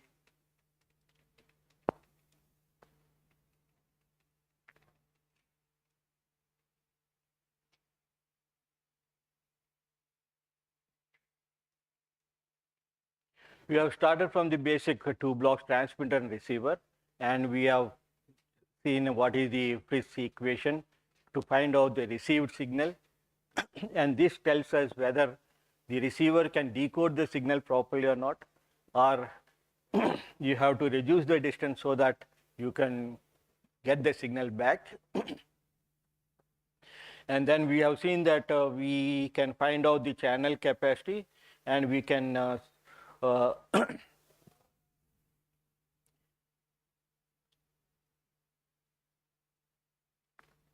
using the Shannon's capacity theorem. This is the maximum what we can get theoretically, but we have seen some practical methods how to improve on that. And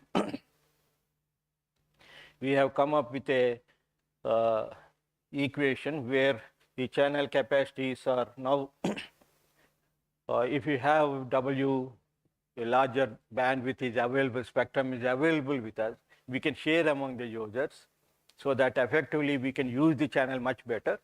And then when we try to introduce multiple users into it, then the interference starts building up, and we have to see a mechanism to reduce the interference. So, so the interference is, when we are trying to look from the interference point of view, there are important aspect over here is using the same frequency. So when we have multiple frequencies at us,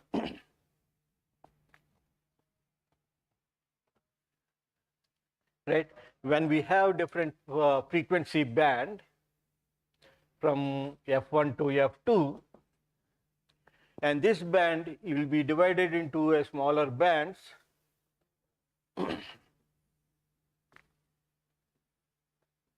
and each one will be given to a user 1, and this will be given to user 2, and this will be given to user 3, and so on. So when we are doing this division, you should be very careful that there is there should not over the frequency at the border will be used by two people. So at this there will be an interference of signals from the user 1 and user 2, and that has to be minimized. So we keep a guard band in between, like a fencing, so that the signals will not jump on each other.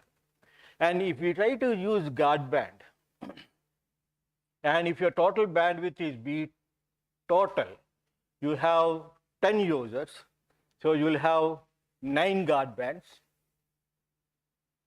plus each bandwidth, usable bandwidth. So you can see that there is a sufficient amount of guard band which is coming up and eating up, which you are not able to transmit also, right? So there should be a mechanism to reduce this also, which is not actually transmitting any information. So we have to find out a mechanism how to reduce this guard band so that we can improve the transmission rate. Because if you try to look at the throughput, this is only useful information by the bandwidth, okay? The total bandwidth, how much useful information in the total bandwidth only contributes to throughput. Your guard band will not contribute to that. Suppose this is 10% of your usable total bandwidth, your throughput is only 90%. 10% you are wasting for guard band, right? If you want to improve the throughput, reduce the guard band. So what we try to do? We use frequency reuse mechanism.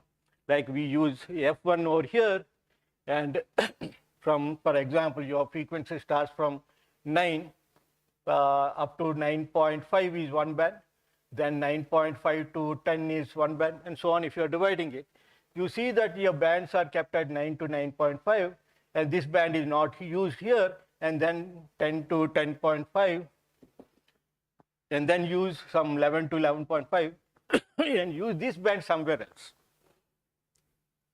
right? We spatially mix the signals so that this part can be reduced and your throughput can improve, right? We call it a frequency reuse parameter, where we allocate some set of frequencies to one purpose, other set to some other purpose where they are quite far away so that they cannot interfere with each other, and then so on. So that is what we call as spatially reuse patterns. So these are some of the techniques what we have to think about for reducing interference, right? Even in your cellular mobile communication, we'll see that frequency reuse is the common word which we try to use when we are trying to reduce these guard bands and interference. And if you don't have that, you have to go with the guard band, right? So what are the other interferences? Okay, one is frequency interference. What are the other methods of interference? Sorry? Co-channel. This is co-channel. The same channel will be reused over and over again. That is, there are two words called as co-channel, adjacent channel.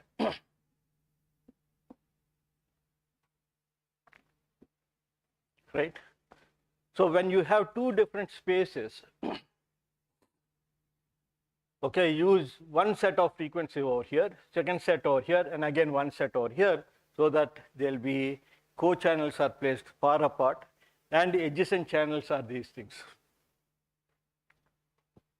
right? So both you have to deal it carefully so that the interference can be minimized. And the noise, it's not in our hands, right? Noise, we cannot handle it so easily. We can only make some channel equalizers and so on to see how to handle that, but it's not a good way to do it, right? So what are the other ways to handle noise? As I told you, repeat it, right? Whenever there is a noise effect on the data, you have to retransmit it. So instead of that, what are the other ways? So if I say hello, hello, even if you miss the first one, second one, you can catch it. So you use some coding techniques so that it can handle it. For example, have you heard about spread spectrum?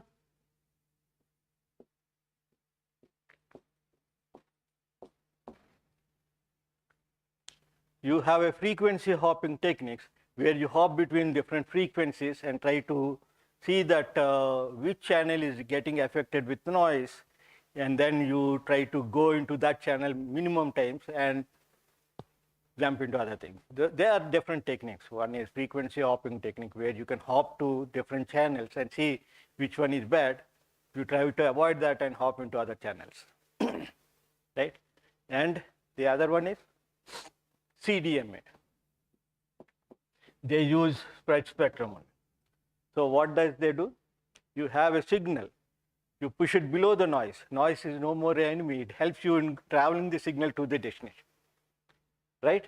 So if you have a signal and if you have a noise, you travel below the signal, right? So now signal is your friend, not a noise, right? Spread spectrum is one of the techniques where we try to hide the signal below the noise and transmit it comfortably. So always don't assume that noise is your enemy. Sometimes noise can help you in transmitting the signal safely to the destination also, right? Okay, so this is what we have seen, that how to improve on the signal qualities when we are trying to transmit from base station to. And please remember that there are different types of signal formats for different occasions for your transmission, because if you want to synchronize all the missions together, then you can see that the Manchester code will help you good, right? Because for every signal 1 and 0, you can see a transition in it, right? For even 1 there is a transition, 0 there is a transition. So this will help you in synchronizing the missions. You'll, even if you have a long string of 1s or 0s, you will not lose your synchronization, right? But other codes will not help you that. Okay, so there are some advantages for each and every format. So you have to see which application you are trying to do, and you have to take advantage of that format and try to send the signal in that format. It is not that you have one advantage with one, second advantage with other format and so on. Based on the application, you have to pick it up. Which one you want to go, which one you have to see, and so on. So there are added advantages and added disadvantages of each and every formats. So now, as I told you that can we increase the transmission speed? Definitely we can increase. If the T is reduced, the pulse width has been reduced, we can push in 2 or 3 or so. So some good example is you have a suitcase, you want to travel, you pack it nicely, more number of clothes go in. If you just throw it, 2 or 3 will go in, right? That is one good example of increasing the transmission. You reduce the pulse width T slowly and see that how many you can pack in one cycle and transmit. Okay, that is what your MRI systems are trying to do. Can we do better, achieve reliable communication? Yes, if the noise is helping us, we can definitely transmit more reliable signals. Okay. So that's what we have seen. We have increased the number of pulses per duration of cycle by going for MRA signals, and and there is no limit on M. If there is no noise, there is no limit on M. If there is no noise, then the M value will try to decrease, and come back to your bipolar signal, 2-level signal, right? If the noise is less, you can go on increasing it. That's what right now we are trying to do in most of the 4G and 5G systems.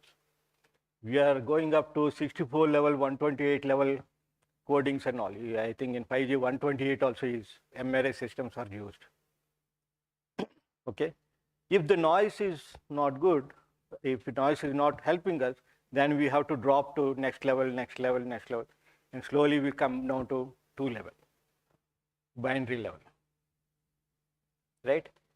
So what does it mean? You need some channel feedback which tells us whether it is good or bad. So how the feedback you will get it? So when you transmit a message and the destination receives and says that, okay, I received good, then you can double it. You go on doubling it until your receiver says that I have not received. Then again drop. Again you transmit. If it says good, good, again double it and go on.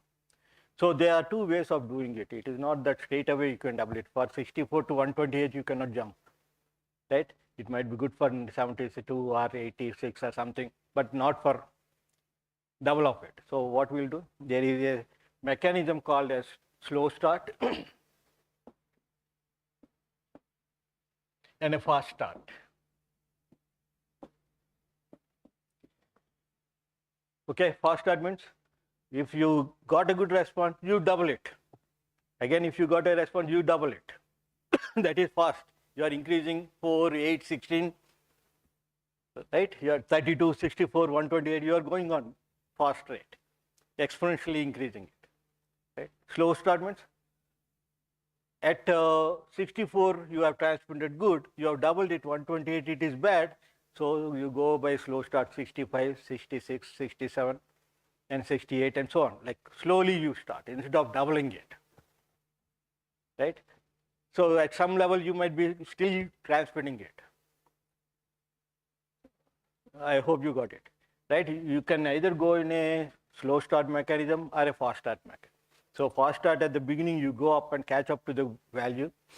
And once it has reached to some state and you are receiving errors, you drop to the next level and slowly you start increasing it.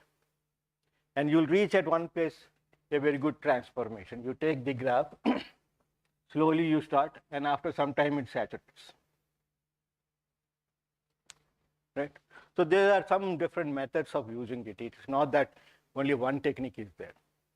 Okay, we can use the different types of technique also. You can start up to one point with a fast rate and slowly you can start increasing.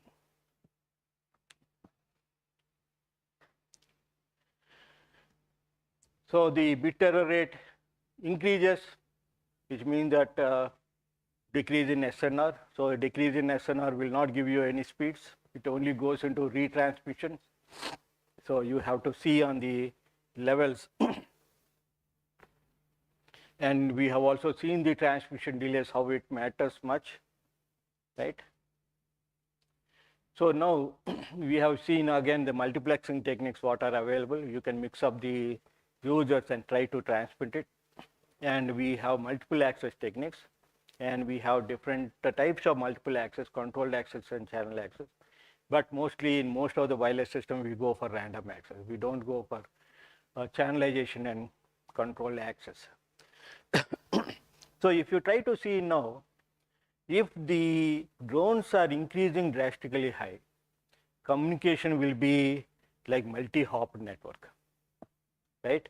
If you have multiple drones in the scenario,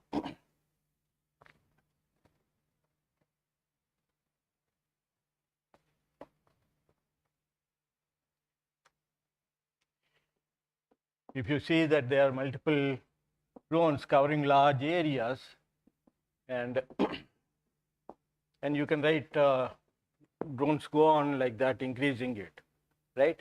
And if you are trying to sit at your base station and trying to communicate, okay, you will see multiple hops will be going up to the last drone, right? And that actually, if you look from the network architecture point of view, these links are prone to errors. They are not static errors, they are static channels, and it is good always, right? So they might be coming up and going down. A link can come up and it can go down also. And it is unpredictable, it's random in nature, right? In such a scenarios, if you want to communicate, establish a communication, the mechanism what we are supposed to use is we have to have a redundant communication. Okay, redundant means there should be multiple paths to reach to destination. Because while you are traveling like this, if the link fails, you are stuck here, right? If you try to see the same network in AODV or something, DSR algorithms, or reactive and proactive, whatever you call it as, we land up with a technique called as loopback. When you're trying to go to C or D, so the message goes here and message goes here and message comes here and it goes in a loop over here. It will not go forward, it is coming backward, going front and again going in a loop and so on. So in such cases, what we try to do is, we have to break this loop, right, and move forward. So for that, what we are supposed to do is, we have to give a provision called time to live. Okay, the packet has a time to live. It is not that the packet goes on all the nodes. And mostly what we try to do is, we flood the network. The best way is to flood the network with a packet, right? We call it as search the destination. Like the same way in the mobile network, what we try to do, when a call comes, it sends to all the base stations where the mobile is. It doesn't know where the mobile is, right? It searches for the mobile where it is. It sends the message to all the base stations asking for, you have the mobile, you have that mobile, and so on, right? And if none of them has written the message, they assume that the mobile is switched off, right? So again, you ring it, you get back again information. When you cut the line, that mobile, some station has found it and send a message to you. Right? It is a very good technique if you try to see the mobile communication. Searching a mobile is a very good technique. And the same thing we approach over here also for doing that. We flood the nodes, and when you do that, the communications, the number of packets rotating on the network will go on increasing, because A will send B, B will send 2 packets, C and B down, and C will send 4 packets, B, D, E, F, and all. The packets are going on increasing. So somehow the network has to remove all the redundant packets. Otherwise, the network will be loaded with only these packets only, right? So we have to use some sequence numbers or TTL, and then when it gets a second copy of it, delete it. Second copy, delete it. So the copies you delete it, so the original message will travel forward, right? So they are very good techniques of finding that, right? Even if a link is broken, these algorithms will not try to find out the destination, reactive or proactive. So what we try to do is, this message says that I have a path to this, right? After that, this has broken, and this says that I don't have a path to this, you have, it says that I have a path to this. It goes on like that, and it goes on incrementing the values, right? So the path of what it is, actually, A says that I have a path to C, B says that there is no link to C. So B sends the packet to C to A. A says I have a path to B, because it already established a path. So it goes in oscillating mode, and that we have to break it. We have split horizon algorithms and all, where it tries to split and remove that part and update the network again, and so on. Okay, so there are a number of techniques to do that whenever there is a broken path or not. So what we try to do is, mostly in drone networks, we use dual communication path. So there will be always 2 paths which are connected to each drone, right? So we call it a redundant path, but there will be, at any given point, there will be 2 paths to reach to that drone. Even if one link is failed, the other link is there. And it is crucial in drone network, because the drones have to be controlled by the ground station.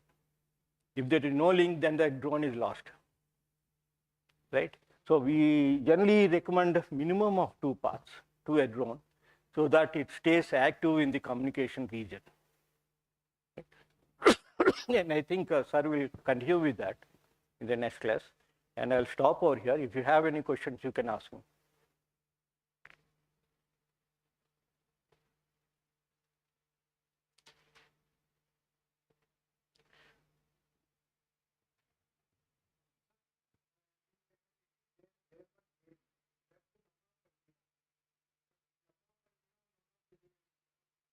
No, number of antennas, not elements. There are number of antennas. like MIMO system, multiple input and multiple output, multiple antennas which will communicate, and we get it.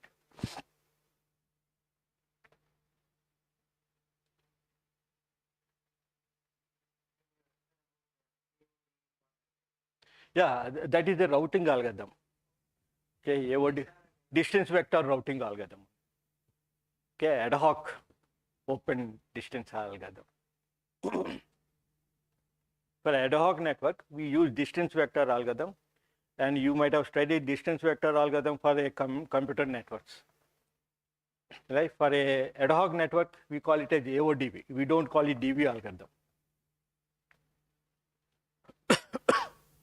And DSR is another one. This is also distance vector only. No, one is distance vector, one is link state. Link state routing algorithm. We have two algorithms, right? Distance vector routing algorithm and link state routing algorithm. So the link state will be a vector which will be passed on, which will be generated as and when the links are getting updated.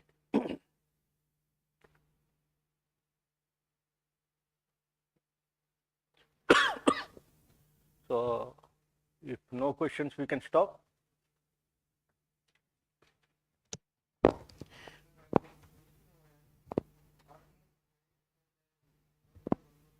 Sorry? CTS, clear to send, request to send and clear to send. So I send a request to send, and if I get a CTS from you, I can send the data to you. If I don't get CTS, I am not eligible to send data. And this size will be very small. RTS and CTS packets are very small. Even a collision happens, it will be there for a finite time, right? But not infinitely long.